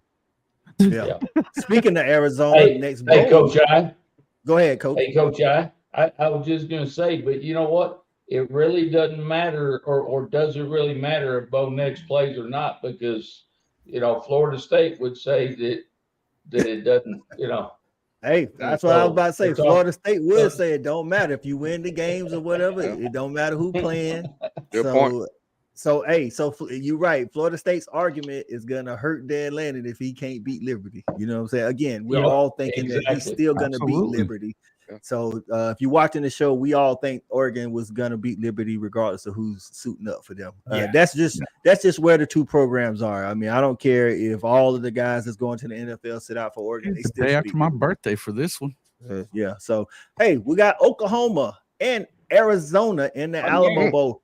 Listen, Oklahoma started out red hot, beat Texas, who the committee didn't give them credit for, but and then kind of faltered a little bit, but listen, still been one of the top 15 teams in the nation. Arizona came on hot after a slow start to the season, beating a lot of teams in the Pac-12, and actually going into the last week had a shot. Had certain teams not handled their business to get to the Pac-12 championship. So I actually think on the surface, again, we know people are going to be sitting out, but on the surface, I think this is a really good matchup. Coach, what you think about this matchup? Oh, I think it's a great matchup. Just like you said, both of them have been pretty salty throughout the season, and I think it's just a great matchup. You obviously who I'm going to pick. I don't even need to say it, but it's good. I think it's going to be a great ball game. Well, shit, you got to say it. Yeah, Arizona. I already know. But I think it's going to be a great ball game. I really do. Yeah, and I don't think this is one of those games where the loser has to hang his head, whoever you're picking to win or lose this game. I think both of these teams, I think this is a really good match game. And I think both of these teams should come in with kind of that we want to prove something to the world mentality. Arizona, again, they was down the stretch, they was beating everybody. You know what I'm saying? And if they didn't beat them, they was keeping it close with the top echelon of the Pac-12. Oklahoma beat Texas. That's a really good Texas team. They finished 10-2. So I think they coming into the game with something to prove. Both teams, I feel like, got something to prove. Andrew, what you think about this matchup between OU and Arizona in the Alamo Bowl, December the 28th? I believe that Oklahoma should be in the previous talked about bowl, but hey, what a fun matchup. Again, I mean, Arizona is so good. Jed Fish, what a job he has done. They have a really great fun team with Fafita coming out of nowhere as their quarterback. And, I think it's going to be a high-scoring, fun game. Now it's going to be in San Antonio on December 28th. So maybe not as premier and marquee, but I agree with you. Whoever wins or loses this game, hold your head up, because I think Arizona is going to be a problem moving forward in the Big 12. And OU, I mean, this is their kind of farewell to the Big 12, and they're going to go to the SEC. So maybe that's a good way to end their season after a down season last year. I mean, you could probably tell me that either one of these teams are going to win, but it's going to be fun. It's going to be high octane. I mean, let's go. I'm pumped for this game. Yeah, I think you touched on something good, man. Arizona saying goodbye to the Pac-12, going to the Big 12. OU saying goodbye to the Big 12, going to the SEC. This could be the send-off that each of them need to get a jump start. We all know how bowl games play in that momentum thing in the offseason. So, Shawty, what you thinking for this OU versus Arizona matchup? Yeah, man, it much shit I don't talk earlier about the committee, man. With that being said, shout out to these matchups. All these matchups are a damn good matchup, though, regardless of, what we thought or where they should be. These particularly New Year's 6 days matchups are all awesome matchups. I like the Arizona OU game. Oh, that's really tough for me. What I will say is I think it's going to be about the coaching and the personnel. Because if DG started and DG played most of the game, I like Oklahoma. But if he go with that kind of splitting snaps because he's trying to get Jackson some snaps, get him ready and all that kind of stuff, I think Arizona got a better shot. So I like it, man. I don't know. That's a great matchup, man. I like that. Yeah, I do too, man. Sacred Grove getting in with another good bowl name. He said this he's got OU in the send-off bowl. That's right. This good one. Yeah. So Jason, how you feeling, man? I know again we know you feeling OU got the snub on that Fiesta Bowl, but now that you got Arizona, man, there's one thing that the Oklahoma should have a big ass chip on their shoulder. Period. Yep. And this should be the start. Now, I'll tell you, Arizona, like, hey, Jed Fish has proven that he's a hell of a coach, and he's turned that thing around big time there. This is definitely not a walkover type of game. I don't care who you got in, even if Dylan's there or if he's not there, because I don't know that he's gonna be. Whether he is or he isn't, I don't know that. I don't think that it would matter. I think that either way, you got to come out and play your best football. You got a new offensive coordinator calling plays. I'm guessing that they're going to stay with mostly all the same stuff, but you might see some new little wrinkles there. That's probably a good thing. But at the end, I mean, to me, if you're Oklahoma and you fancy yourself as one of the better teams in the country, you need to win this game. Period. Mm-hmm. Big facts. And that's just where it is. You know what I mean? And so there's no excuses for it and anything like that. And there should be no reason for them to not come in here fully steamed up and ready to play it either. I think both schools are that way. I think that's a good point. I think it's fair with Arizona too. They've been, I mean, look, Arizona hasn't, when's the last time they were worth a damn? And he turned it around from 1-11 or 2-11 and 2-10 in his first season, something like that. They didn't win a game before he got there. So probably 4 years ago with Khalil Tate, probably the last time. But I don't even think Khalil Tate more than 8 games in the season, did he? I mean, yeah, they weren't. They just weren't that good, man. No, but he was good. That was fun watching. Yeah, he was good. He was good. But I mean, it's just I think that this is a tough game no matter what. But I think that this is the game that if you're Oklahoma, you need to go win it. There's no excuse not to. None. Yeah, and I think this is one of those bowl games where you could I think. Like you say, they got a chip on their shoulder. Arizona got something to prove. You got some, coaches that's been in the business, but head coaching in not a lot of experience. Jeff Lebby's off to Mississippi State. There's no love lost for the Big 12 right now, and the Arizona's coming into the Big 12, and they're going to be the new, big brothers for Okie Light and all those guys. So also one of the closest matchups, though. That's what I was going. That's what I was going with that. Yeah, I think that's a good point, Shorty. This is one of the closest matchups. Honestly, I think this matchup is a little bit closer than one of the playoff matchups. To be honest with you, I agree. This is actually a really good matchup. I hope both teams do like what you say, Jason. I hope they come into the game something to prove, whatever you want to call it, and play their best, because I think this is going to be one of the better games of the bowl season right here. Yeah, you could end up with 2 freshman quarterbacks because their quarterback's a freshman. He's a bad dude too, man. That dude played really, really well. Now I would prefer to see that. They did lose to SUC and they did lose to Mississippi State. So let's not act like they're Georgia. But they're a good team. They played really well. Jason, I would rather see the 2 freshman quarterbacks duel. I was gonna say this, man. If DG is there's been word that he's gonna go with Levy to Mississippi State, or he might go to NFL. Whatever he's gonna do, if he's not gonna be at OU next year, I'm like Shawty. I would prefer to see Jackson Arnold versus their young guy. You know what I'm saying? Like, show us. Like I said, listen, man. For fans, if you didn't make the playoffs, don't look at it as like, oh, well, we ain't got a lot of people playing that matter and that it don't count. Like, this is what your team is. This is at least what your team gonna look like at the start of the season or close to it, because outside of the recruits that you're bringing in, they get to practice. They don't get to play, the ones that enroll early. But 80% of the guys suiting up in your bowl game gonna be suiting up game 1 next year. So if you don't like how they look on bowl day, listen, that's just what it is. And Coach I, and that's what a lot of people tend to forget at this time of the year in the bowl games. I know we had important, right? We absolutely. We had one of our fans from Notre Dame moaning and complaining about we shouldn't even play in a bowl game. And you know, God, why make a stupid statement like that? Because all these teams in the bowl games, they're getting extra practices in. Yeah. And like you said, they're getting to look at those exactly and 2 weeks of it. And they're getting to look at their kids that are going to be, you know, making a difference possibly for them next season. And so they're all the bowl teams are ahead of the game already.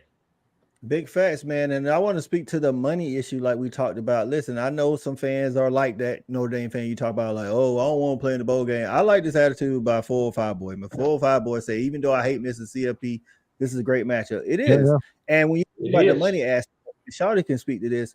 Not every player is getting NIL, people. So this bowl game, they get some stuff. You know what I'm saying? I know it's like a, you know, per mile or whatever. They get some stuff that they ain't got all year. Like it's some walk-ons and some number 80, some number 80, 81, 80. The farther you stay away, the more money you get. You know what I'm saying? So listen, and it's another game. Like there's some seniors that's never gonna play football again. They're not gonna go to the NFL. This is just another chance. And if you never played sports, when you're talking about hanging it up, that's a hard thing to do, regardless of the reason or why you had to hang it up. If you had to hang it up and you knew you could have played more, like, man, these dudes love this. Like, they like, man, this is my last chance. Let me go out here. And then there's some people that's on the cusp. Maybe they NFL undrafted free agent. Maybe they not. I'm going to go out here and show them in the bowl game why I should be a 5th, 6th, 7th round guy. You're putting it on tape. Is what you are. That or Senior Bowl or what have you. You get very limited chances as to show why you should be the 3rd string left guard for the New York Giants. Like, damn it, every snap means something. Like, I've met multiple people and I've had friends that are in the league from Penn State, and they said, I don't care if you're playing the Tax Slayer Bowl. I don't care if you're in the Toilet Bowl. I got reps. Tape. That's what we're playing in the toilet bowl. You're playing in the toilet bowl? Well, hey, I hope you flush. Hey, and to Coach R point, you know, Coach R, he made a good point. You know, he can probably tell you more of this from a coach because I've never been a coach, but I've heard my coach say it out of his mouth. I'm gonna be honest with you, know, the money and all that is cool. It's great. Trust me. That's what we're here for. But coaches wouldn't care if they were getting paid or not. They want the extra 2 weeks of practice. Oh, you bet. That's an extra 80 hours that they get to put their eyes on their kids and see what they got. Because after that bowl game, now they're restricted in with the amount of time that they can spend and have these kids practice. So coaches love the extra time to practice and install. Oh, and you know what? Now with the portal guys, what an extra incentive for players too, because they're going to be able to see. There's another portal, I need to jump into the portal and get out of here because I'm not looking like I'm going to be able to play here. I mean, so it'll help them too. Yeah, it will. And to that point, there are some kids that maybe want to stay and think they're going to be in the 2 deep next year. And then you say, okay, I'm going to play in the bowl game. And then you see you not in the 2 deep. And then you go to spring workouts and you're not in the 2 deep. Now in April, when that second window open, you're like, well, I guess I need to get in the portal. You know what I'm saying? It's time to get up out of here. So, and just think about it, man, for the teams that don't get to go, like Shawty said, for the teams that get to go to these bowl games, they practicing getting looks at younger people that didn't have reps, people that had little reps, getting more reps. But the people that's on your schedule that didn't go to a bowl game, it's a reason why. Hey man, not no shots at Vandy. It's the reason why Vandy, you know, they don't get these extra practices. Vandy never gets these extra practices. You know what I'm saying? A bowl game is equivalent to almost signing early, which a lot of kids can't do. Yeah. It's, big facts. You know what I'm saying? That's a good comparison. All right. So real quick. Back. Hey, D Senior said Texas is back. Y'all got a chance to prove it. What's up, Jason?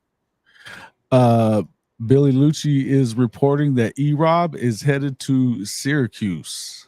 Elijah Robinson, defensive line coach at Texas A&M, gone. A great player. That is going to break. That's our guy posting then, right? Texas A&M.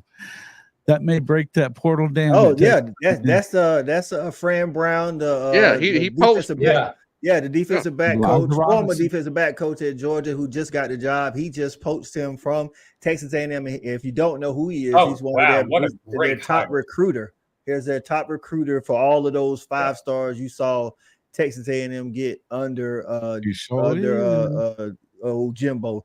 Let's move on to another game. I think we talked earlier about the Texas. Let's get out of there. Hey man, things are falling apart, and maybe him and Mike Elko don't have a great. I ain't gonna say great relationship, like they don't like each other, but maybe they don't. Man, so many 5-stars on that defensive line. He's gonna probably get an extra title up under his name. Who would you not like about this guy for Mike Elko, and you were the DC before? Hey, I don't know though. I don't know. That's crazy. We don't know what's going on behind closed doors. So the Texas Bowl, I don't have a. There is a lot of crazy shit that goes on at Texas A&M. Yes, that's what I'm saying. You hired Bobby Petrino. What do you expect? So, maybe he just wants out. I don't know. But the Texas Bowl, I think y'all told me is Oklahoma State and who was that team y'all said Oklahoma State was supposed to be playing in the Texas Bowl? Texas A&M. Texas A&M. Oh, that's why that popped into my brain. Okay, I got you. Listen, I think that's a good matchup. Little Brother Bowl. The Little Brother Bowl. That's the good one, Jason. That is the Little Brother Bowl. Like you got Texas A&M versus Oklahoma State. Now, Ollie Gordon is what year is he? Is he gonna play in this game, we think? Is he a senior or well, he's a sophomore, bro. So he's playing. He's playing, yeah. He should be able to get up, ain't he? Yeah, but he got about 2.5, 3 weeks though, right? Playing this game, man. Good point. Yeah. So Sacred Grove, he laughing. Yeah, he beat you to the punch, Sacred Grove. Little brother bowl. Coach, what you think about that bowl as far as who could win? And listen, if Jimbo was coaching in this bowl, it would be another one of those coaches got to prove it bowl because I mean Gundy, he's kind of just the same guy every year, and Texas A&M hasn't done anything. But no, Elko's in the building now, so I think Elko. What we've seen the last 2 years, I would say Elko's the better coach, but we don't know overall. So what you think, Coach? And I'm telling you, I think you hit the nail on the head. I like Elko. Obviously, we all know I'm not a Gundy fan. Even after he got off the tractor and came back to work, he was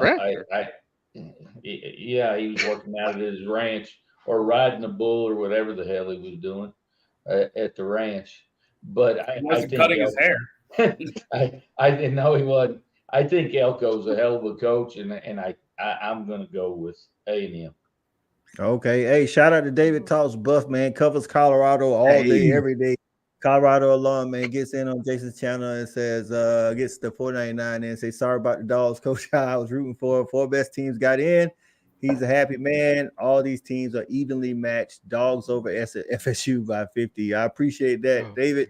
Hey, I got to link up with you anyway, man. We got a lot of stuff to talk about Colorado. If y'all listen, man, if y'all want all the Colorado content, whether you like Prime, don't like Prime, David's bringing it to you. Get over to David. He is a man. Buffs, man. They listen, they talk it all, man. So listen, that's another one. Colorado's offseason is gonna be crucial. They need help and help bad. They need coaches, they need players on the O line and some on the defense. They need a lot of stuff. So let's get some of these balls. Does anybody know what bowl game Clemson is playing in by chance? I haven't seen that. Let me see. Please update. Clemson accepts 50th bowl invitation to Kentucky. Slayer Gator Bowl. I was just going to say the Gator Bowl. The Gator Bowl, and they play in Kentucky. Listen, if Clemson can't do nothing, they know they can find them a matchup versus the SEC in the postseason. So, listen, I don't think this is a bad matchup, man. I don't know who's going to be playing quarterback for Kentucky. I think it should be what's his name? David Leary. Leary. What's his name? Well, I don't know. Devin Leary. Devin Leary. I think he's one of these guys that we kind of mentioned earlier who needs that extra game because he did a lot in the ACC, but when he came to Kentucky, he hasn't really done a lot. So if I'm Devin, I'm trying to play in this game, man, and this is a good chance for Cade to get on track at Clemson. And who knows? They're gonna have again. Both of these teams are gonna have portal and NFL entries, so we know that. What you think about this one, Charlie? Clemson versus Kentucky in the Gator Bowl. Well, I just think it's a good, matchup in terms of, crossing conferences. but this is obviously lets everyone know that there are levels to this game, and that's why the game is so serious, and that's why there's so much money involved, because we're literally talking about, you know, Clemson and Kentucky being on the same level. It's not a very good look for Clemson.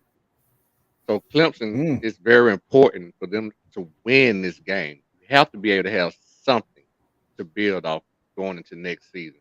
It's going to be very important for recruiting, you know, and Dabo trying to Yeah.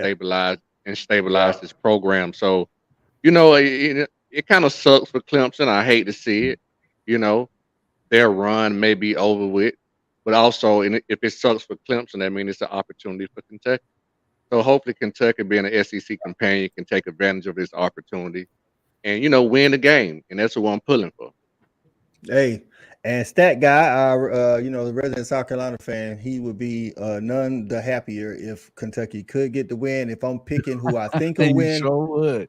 I think I'm gonna pick Clemson because I don't know who's playing quarterback. Even if Devin Leary plays, and I think Clemson's defense, they're gonna be missing some people, just like Kentucky's gonna be missing some people. Hey, not for nothing, Tennessee played Clemson. Like I said, they always play an SEC team in the postseason, whether it's the playoffs or regular bowl games. They played Tennessee, and Tennessee got the win. But like you said, I think this means more for Kentucky. Because if Kentucky can get this win, I think. That helps them because Clemson, again, one of those programs over the past 8 to 10 years have been mentioned or in the playoffs. So a little bit of downer. Let Fatty 71 gets in and says, when I didn't know the bowl game, said they was playing in the potato chip bowl. Listen, I know you some got people them in the same breath. That's tough. Hey, that shows you need to get it done on the field. Andrew, how you feeling about this Gator Bowl matchup, man? I think it's more important for Clemson, to be honest. I mean, after what they've been going through, and that Dabo's going to be on his soapbox talking all sorts of random ass nonsense, and most people don't even know who Mark Stoops is, well alone that he has the most secure job in America. I mean, Kentucky football doesn't need anything more than 6 or 7 wins a year, which he has done. He gets $1 million raise. Don't get Shorty started. He gets $1 million every time they win a 8-game season, which includes the bowl. So money-wise, for his pocket, he wants to win, and I think Kentucky can win. Devin Leary was the big-name quarterback transfer that has done basically nothing all year. And Clemson is this brand that we are normally used to talking about with Alabama and Georgia, and they're in the playoffs and all this, and they have had back-to-back down years. I mean, that's just a fact. So it's about getting up for the game. Is Clemson going to do that? Or they're going to put people in the portal, or they're going to be changing coaches? Because, Kentucky's not going to change anything. And this is probably Devin Leary's last football game. Maybe that means something. So I think Kentucky's going to win this. And then you get to hear unhinged Dabo for 5 months.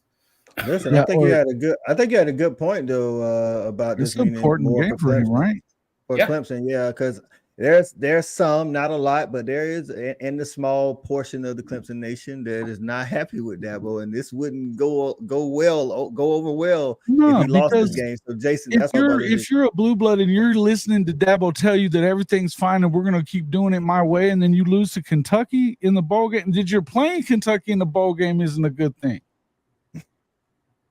Unless Kentucky's having a great year. You said it ain't a good look. If they ain't 10 wins, bro, come on. This is not a good game for Clemson. And if you go lose that damn game, and you've been, digging your feet in and holding your breath about the portal and NIL and doing things, getting up with the times in college football, and then you go get your ass kicked by freaking Kentucky. 7-5 Kentucky. Not good. Not good. Hey, good points, Coach. What you think? Quick on this. Who does it mean more, Clemson or Kentucky? Oh, geez, this one can go so many different ways. I mean, it really can. I honestly, guys, I don't have a clue who's going to win this one. I'm going to go with Clemson, though.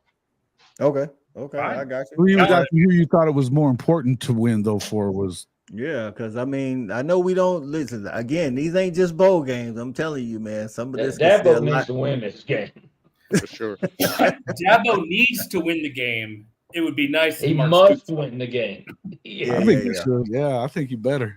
Oh, Yeah. listen, Better. That's a better. listen. It gets a little louder. It gets a little louder around Just Clemson Yeah. than just listen. that I one was about to Kansas say, line, right? being here in the upstate of South Carolina, I'm telling you, if Dabo don't beat Kentucky, I don't care who's suiting up. The callers on the radio are gonna be louder and louder. That's what I will tell you, because they already like that. So we'll see. Especially, and I think either Shawty or Andrew said it with Dabo out here talking about everything's good, everything's fine. Yeah. You know, I'm like, Yeah. if that's the case, then let's beat Kentucky and move on and get better for He'll next be season. defending himself again like he was earlier in the season. Hey, What big was that facts. guy's Listen, name? What was that guy's name on the call?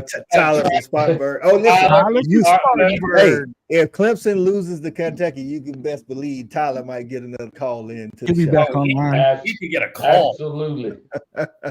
Next game, man. Louisville Cardinals fall to Florida State, and then got a cramp in the leg.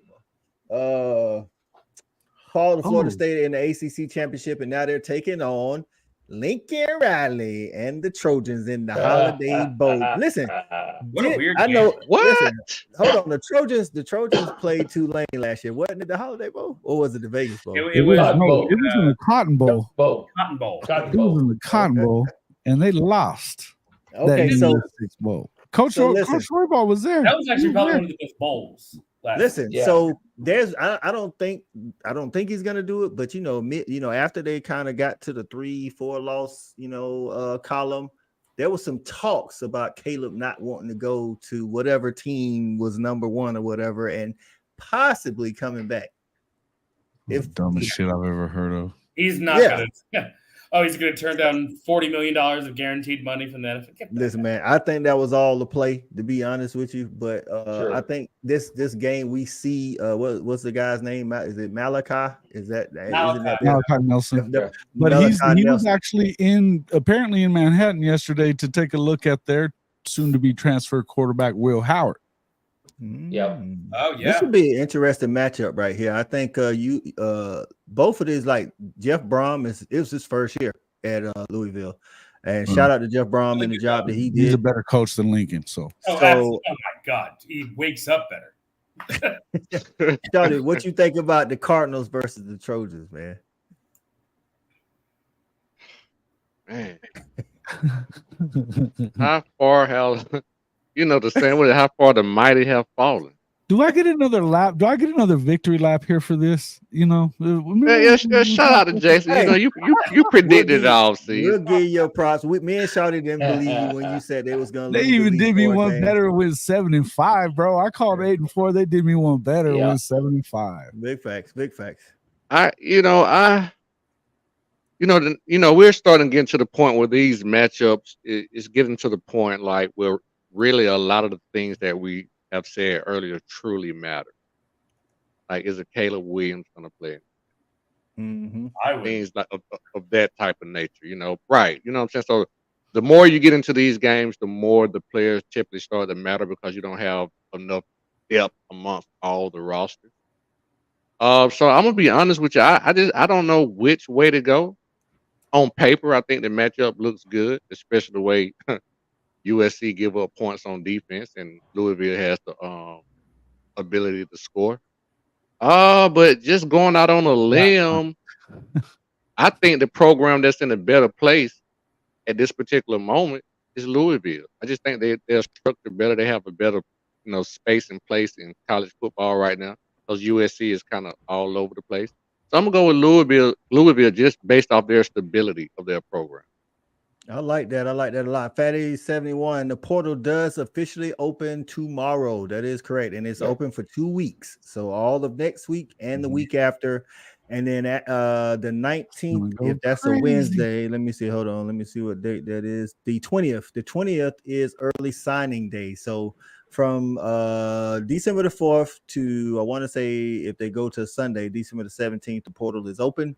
And then that following Wednesday, the 20th, is early signing day. This is another reason why these coaches got a lot on their plates with these next 2 weeks. They got to figure out who's leaving, who's staying, how many people they can take. They don't have a number limit on how many people they can take in their recruiting class, but they got to balance a lot of this stuff. You know what I'm saying? So, hey, Coach, can I ask you a quick question about USC or anybody who knows this? Yeah. I just assume that their roster is way better. Like, is that coaching job that bad? I just assume they have a much better roster.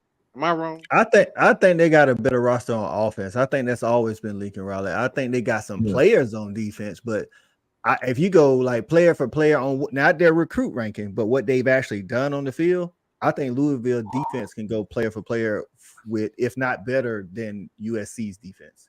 Now, offensively, it should be an open and shut case. I mean, it's all USC, but like you say, they give up points to the local 7-on-7 team. So I don't know. Coach, what you think about this game, man? The Trojans versus the Cardinals, man. I picked the Cardinals over the Rubbers. I got it. I like it. What about you, Andrew? Jeff Brown. I'm taking Louisville. I don't think Caleb's going to play. And I think USC has no defense. They don't have depth on offense, and especially the offensive line and tight end. They have a great quarterback who's not going to play. They have great running backs. Marshawn Lloyd also, man, that guy has just been invisible for most of the year. I don't understand that. Underused, whatever. And also, this is a Lincoln Riley team. My God, all offense, no defense, all gas, no breaks, but they don't win anything. And look, Holiday Bowl. The last time USC was in the Holiday Bowl, they were the number 1 ranked team with Matt Barkley to start this season, and they ended up in the Holiday Bowl. This is the same thing. People picked USC to be in the playoff, and now where are they playing? They're playing the Louisville Cardinals, who are coached by a first-year coach in that program with Brom. Give me the Cardinals. I don't trust the Trojans to do anything. Did we send USCJ an invite? Yeah, I did. He said he was in route. He didn't know if he was gonna make it, but I bet he was. Hey, look at Big Bumbo gets in and say, "Damn, nobody picked us." Hey, man, it's like that. And Bumbo, that's man. Nobody, Bumbo. I was just gonna go ahead and add mine to the end of that. Yeah, no way anybody picking y'all, bro. Ain't no way. So listen, Bumbo, you ain't even picking them. You ain't picking you. I was fixing to ask him the same shit. You ain't picking you. I saw so many USC fans were like, I don't even want to play the bowl game. They're so embarrassed and shit. Well, good thing they're not playing the game. They're fans. God goodness, yeah, but they're just so embarrassed. It's such a weird thing, though. Look, we talked about this a lot the last few weeks, and the difference is this. You had 17 years of recruiting credit built up, and the way things were, your culture that you had built under Bob Stoops at Oklahoma. It took him longer to kind of run that down to where it got to before he left. He knew it was coming, but see, you didn't have that much. But you go over there and take over USC thinking, and had he not won 11 games in year 1, it might have been a little bit easier on him in year 2, because then they had everybody expecting playoff, right? Yeah, I think that's a good point, Jason, especially winning 11 and having the Heisman Trophy winner, all of that, and a lot of those because they didn't play Oregon, they didn't play Washington, so there's 2 losses that they avoided, and at least 1 out of 2. They probably would have kept them out of that conference championship. Even if you win 9 or something, it's not the same as winning 11 and playing for the conference championship. That's a good point. So to me, look, I just think that, but the truth is you can tell very quickly that he didn't have all that stuff that he had at Oklahoma. And when you bring in the same dude that he had on the strength and conditioning coach, and we've talked about that a lot. Look, you could just tell they were soft. They're a soft football team. And one thing that Jeff Brown's teams aren't is soft. That's true. Definitely. He don't play soft. And this is the reason that we knew that they were going to take a big time L. Even if Notre Dame was stumbling a little bit, they were going to beat the shit out of USC. We knew they were, because they play physical. Mm-hmm. Listen, I think, like you say, everybody's taking Louisville. I think Louisville, like Shawty said earlier, man, just program wise. They look like they know more of who they are because I don't know what's going on with the Trojans. They need to get it together because they're wasting a lot of offensive talent out there. And And Jim Leonard wanted to bring his own staff, and Lincoln wouldn't let him, and that's why Jim Leonard ain't there. Are you insane? Yeah. So let him do whatever the hell he wants.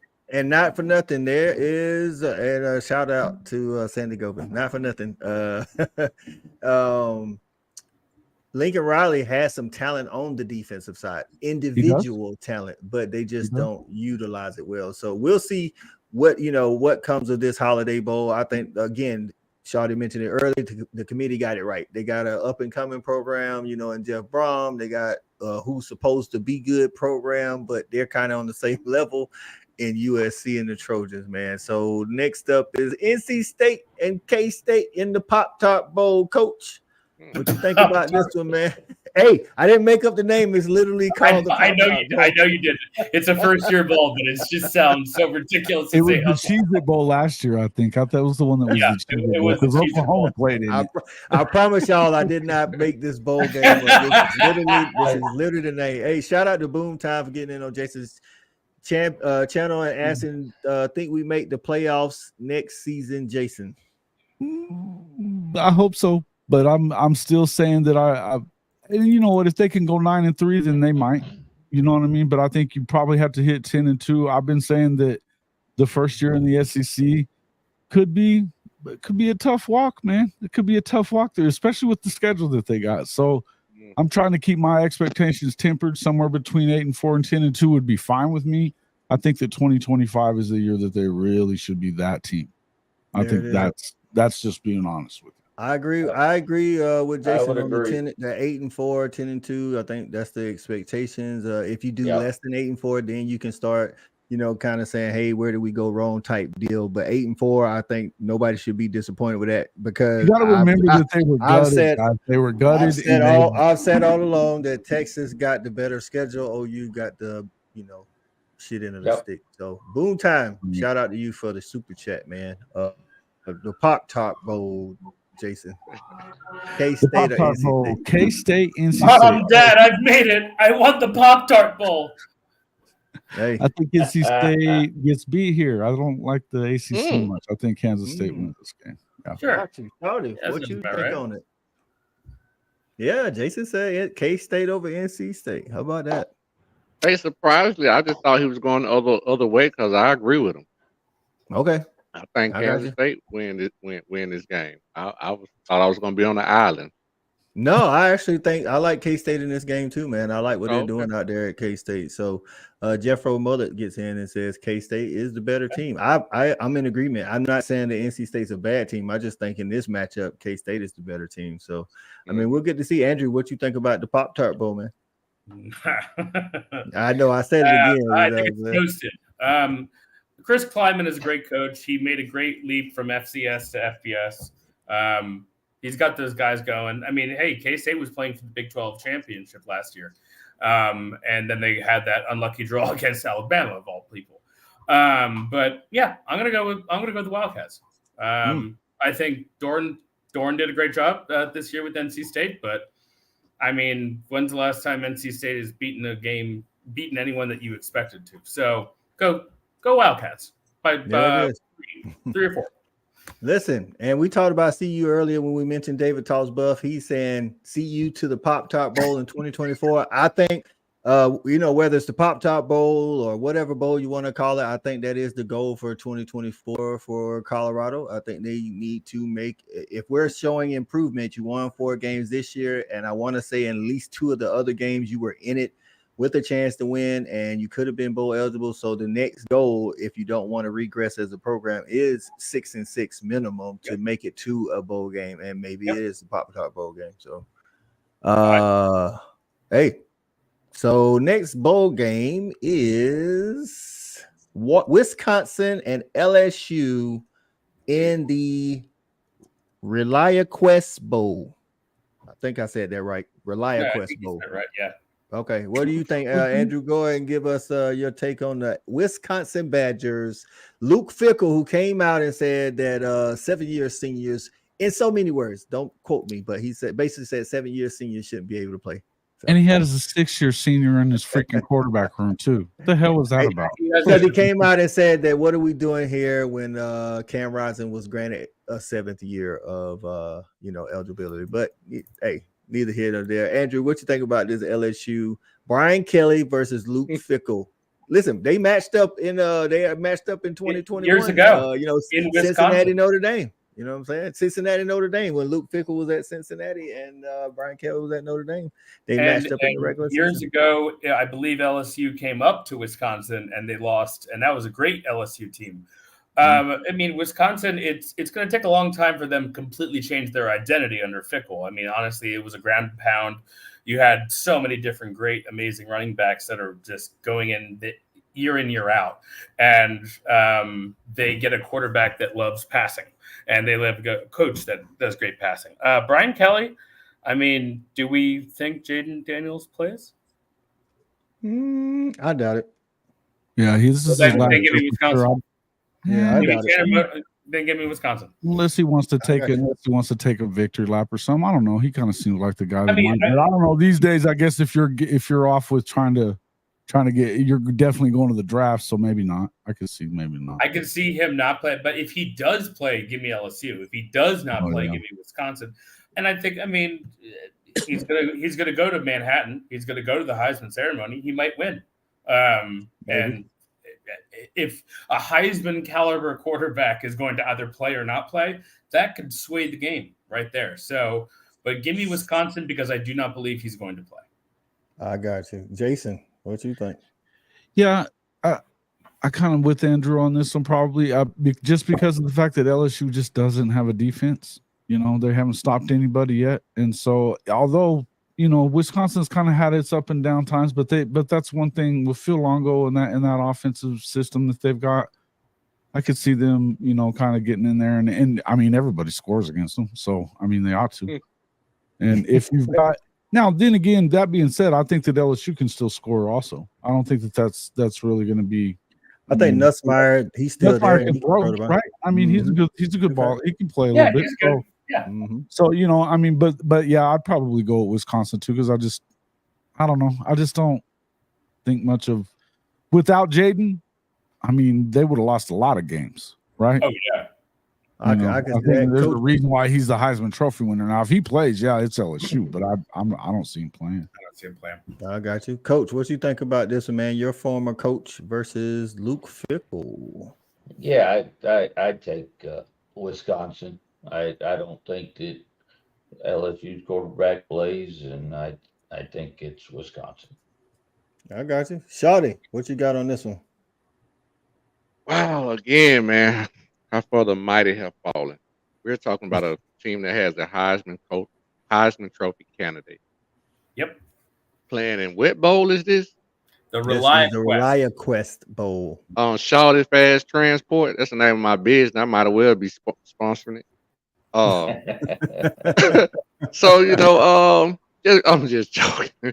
But just real talk, man. It's just amazing to hear the quality of athletes that we could have in this game that could be playing and won't be playing.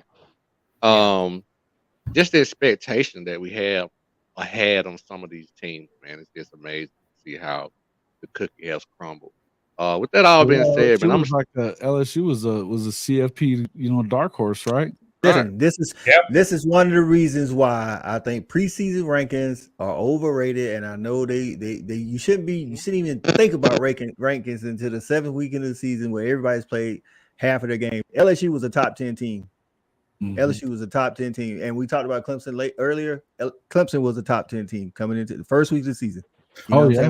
Before that's why this show has been so great, because a lot of people have made a lot of great points, and you can, you know, bounce this ball on. You know, if you know about tennis, how you have a volley and they go back and forth, because that's some of the points that people were making earlier. That's why we play the games, Coach. True. Yep. You know, you can be all subjective all you want to, but that's why we play the games, and that's why Florida State is so deserving, because we can say we want to, but hell, they keep winning. That's all they did. You know what I'm saying? All they did was win 13. That's all. Right. You know, and we've been on both sides. Everybody's probably been on both sides of the court here because it's subjective, and you also want what we want to have. But with that being said, man, I'm gonna go with LSU because I just ultimately think, you know, it's LSU and they should just have a better roster and more athletes, and they should have the better product put out there on the field. All right, man. You This got used to be Iowa. the Outback Bowl, by the way. The Outback Bowl was replaced by the Rely Quest. Okay, the Rely Quest used to. That's what I was looking for. The Outback. Okay, I just had to look that up. I didn't get it off the top of my head. Hey, preach. That's a good one, Andrew. So you didn't know it used to be the Outback Bowl. Now is the Relia Quest Bowl. This right here is the Citrus third Bowl. Place SEC, right? It's the Outback relegated to third place. SEC. Yeah, Capital One second. Capital One Bowl. Yeah, Capital One was second place, and then I want to say Outback was third place, something like that. Yeah. So when it was the Outback Bowl, especially before the playoffs, it was looked at as a really good bowl. You know what I'm saying? Mm-hmm. Now it's, I'm gonna be honest. You changed the name because a lot of us grew up on certain names. If you change the name, like when you name something the Pop-Tarts Bowl, we get it.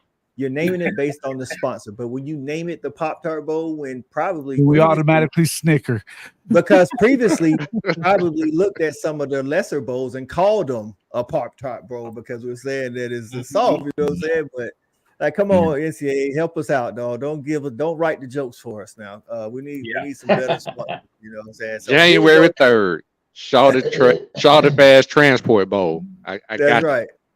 There you go. That's what I'm saying, man. Coach, you got Iowa and Tennessee in the Citrus Bowl. Iowa was just in the Big Ten championship, and Tennessee lost 4 games. You know what? I still think this is a good ball game.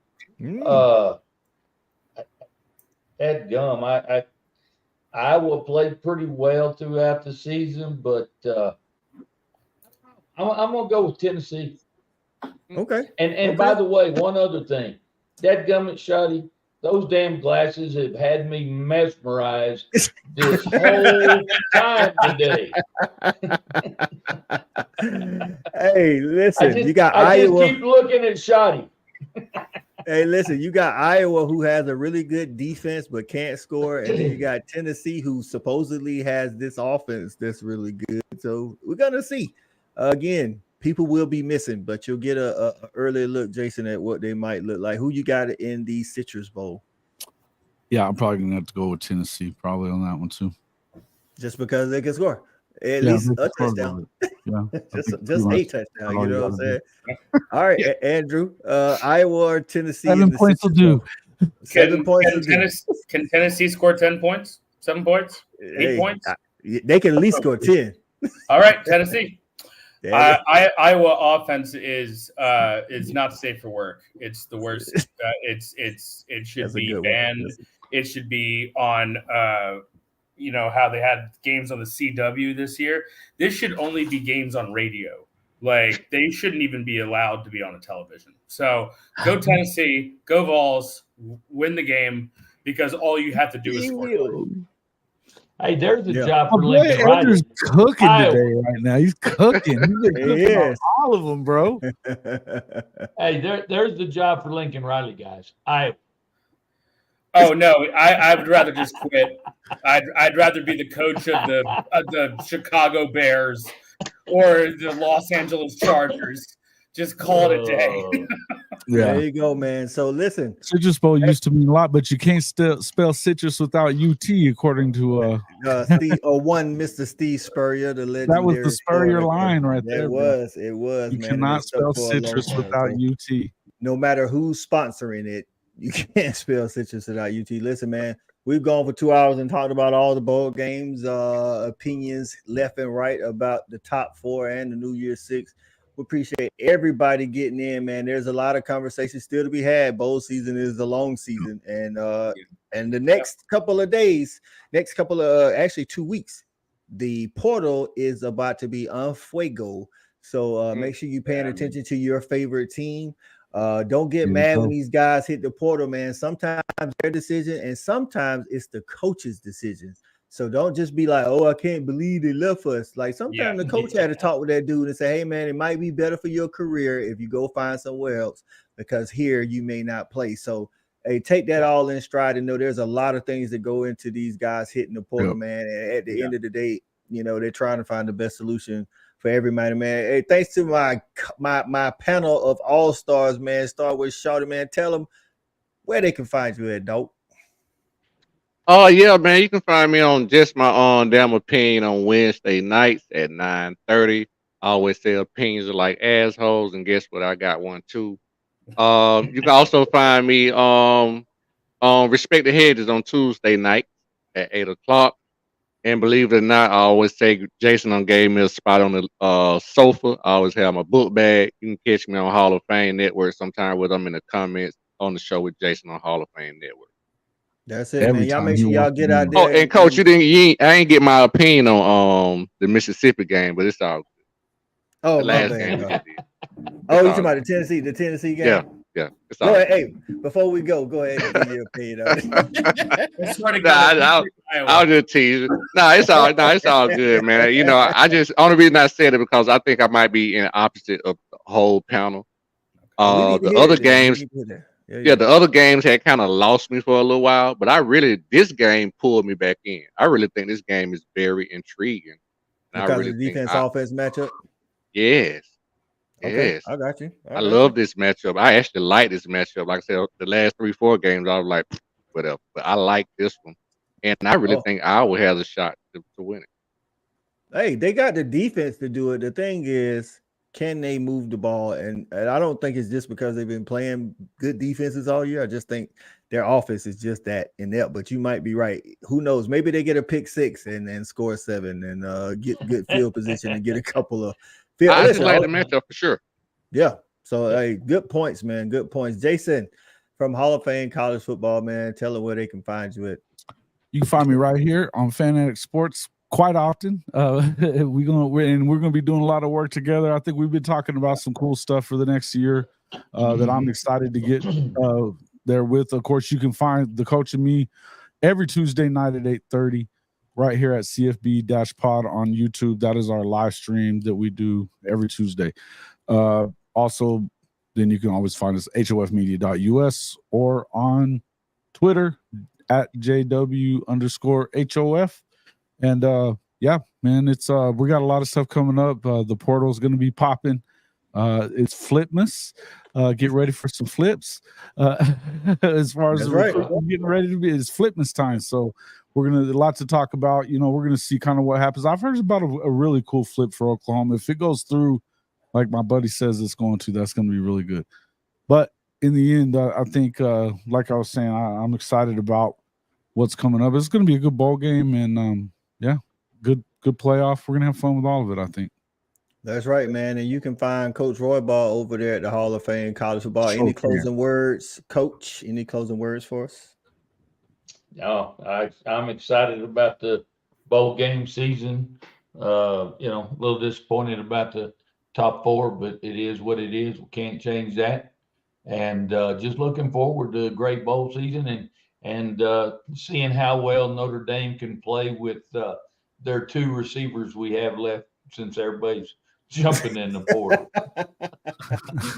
Oh man, that's how it is, Coach. And I think like Coach hit on a good point. If you really like college football, and we all always like, it goes by too fast, you should love college football bowl season because it gives you more games. You know what I'm saying? It may not be the games you wanted, like Coach said, but it's some more games. So hey, enjoy it while it lasts, because this thing is about to be over. Andrew, tell us tell everybody how they can find you, man. Well, I mean, December 30th, you want to come to the A, I'll be there. Because that's where Peach Bowl bound, baby. Peach Bowl bound, baby. Yeah, you can find me on Twitter on Sidelines. I'm working with a couple of co-creators. We're trying to put together a podcast moving forward. I'll probably be a guest with Adam Brenneman for Next Up on Adam, which is great. And now that Penn State is coming to the town, I'm trying to grab some interviews with the players. I can probably meet him at the hotel. I could, do this kind of sort of thing. But no, it's been great. Another great year of college football. I know that the top 4 are not what everyone can agree upon, but hey, that's life. That's football. That's money. That's but I appreciate all the support from both our fans and this wonderful panel. And I can't wait to talk again.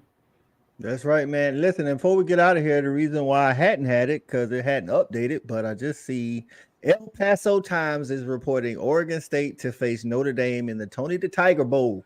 I think that's hey, listen again. NCAA, Come on. stop writing this. Sun Bowl. Stop That's writing the this. Sun Bowl, I guess. That's the Boston Sun Flakes Bowl. Bowl. Yeah. That's the Tony the Tiger Sun Bowl. Stop giving us jokes and writing them themselves. It's great. So we know DJU not playing, right? Because he already in the portal, right? DJU, man. listen, DJU is in the portal. So Yeah. Oregon State, but like Coach said, they got wide receivers, hitting the portal left and right. So on face value, like if you watch them during the season, I actually like this matchup. You know what I'm saying? Notre Dame versus Oregon State. I think at times Notre Dame has looked better than others for most of the season. And then the same thing for Oregon State. Sometimes we thought Oregon State stumbled a couple of times, yeah. This win would probably be more important for Notre Dame, though, right? Because Oregon State lost the coach. I think for sure, because especially with Coach what he told us earlier in the season about some administration changes that's probably coming to Notre Dame. And listen, I know everybody likes him as a person and everything, but we need to see what Freeman really got. So I think this is a good matchup. Like I said, man. College football fans, I'm looking forward to bowl season. I think somebody asked, when does it start? I think Fatty 71. I think the first bowl game is always December 20th or 21st. This year it's earlier. It's December 16th. There's like 4 or 5 games. Yeah. It's weird. Wow. Yeah. That is weird. That's really weird. That's I'll tell you what, the Sun Bowl is in a freaking cool place. It's a great venue. Coach, you've been there a few times, haven't you? It's a really cool venue. Yeah. What? Definitely we'll be there this year. Maybe I'll get to see Tony. Maybe I'll get to see Tony the Tiger. It's football. Hey, that's right, man. So, hey, shout out to everybody that got in on all 3 channels, man. Just My Damn Opinion, Hall of Fame, College Football, and the Fanatic, man. We had a good panel discussion. Appreciate Boomer Nathan for getting in, man, earlier from the Big 12 Mafia at the Holy Rivals, man. Y'all make sure to get to that channel as well, man. For all the college football fans, listen, get you some sleep, because in the morning it all gets really started officially in that transfer portal. Everybody will be busy. Make sure to get out to these stations, these channels, and check out the content, because it's going to be coming down. Hit that thumbs up, hit the bell notification, so you don't even have to look for the content. It'll just remind you. You know what I'm saying? So, hey, appreciate you, Andrew. Appreciate you, Shawty. Appreciate you, Jason. Appreciate you, Coach. For the Fanatic, I'm Coach I, and we are up out of here.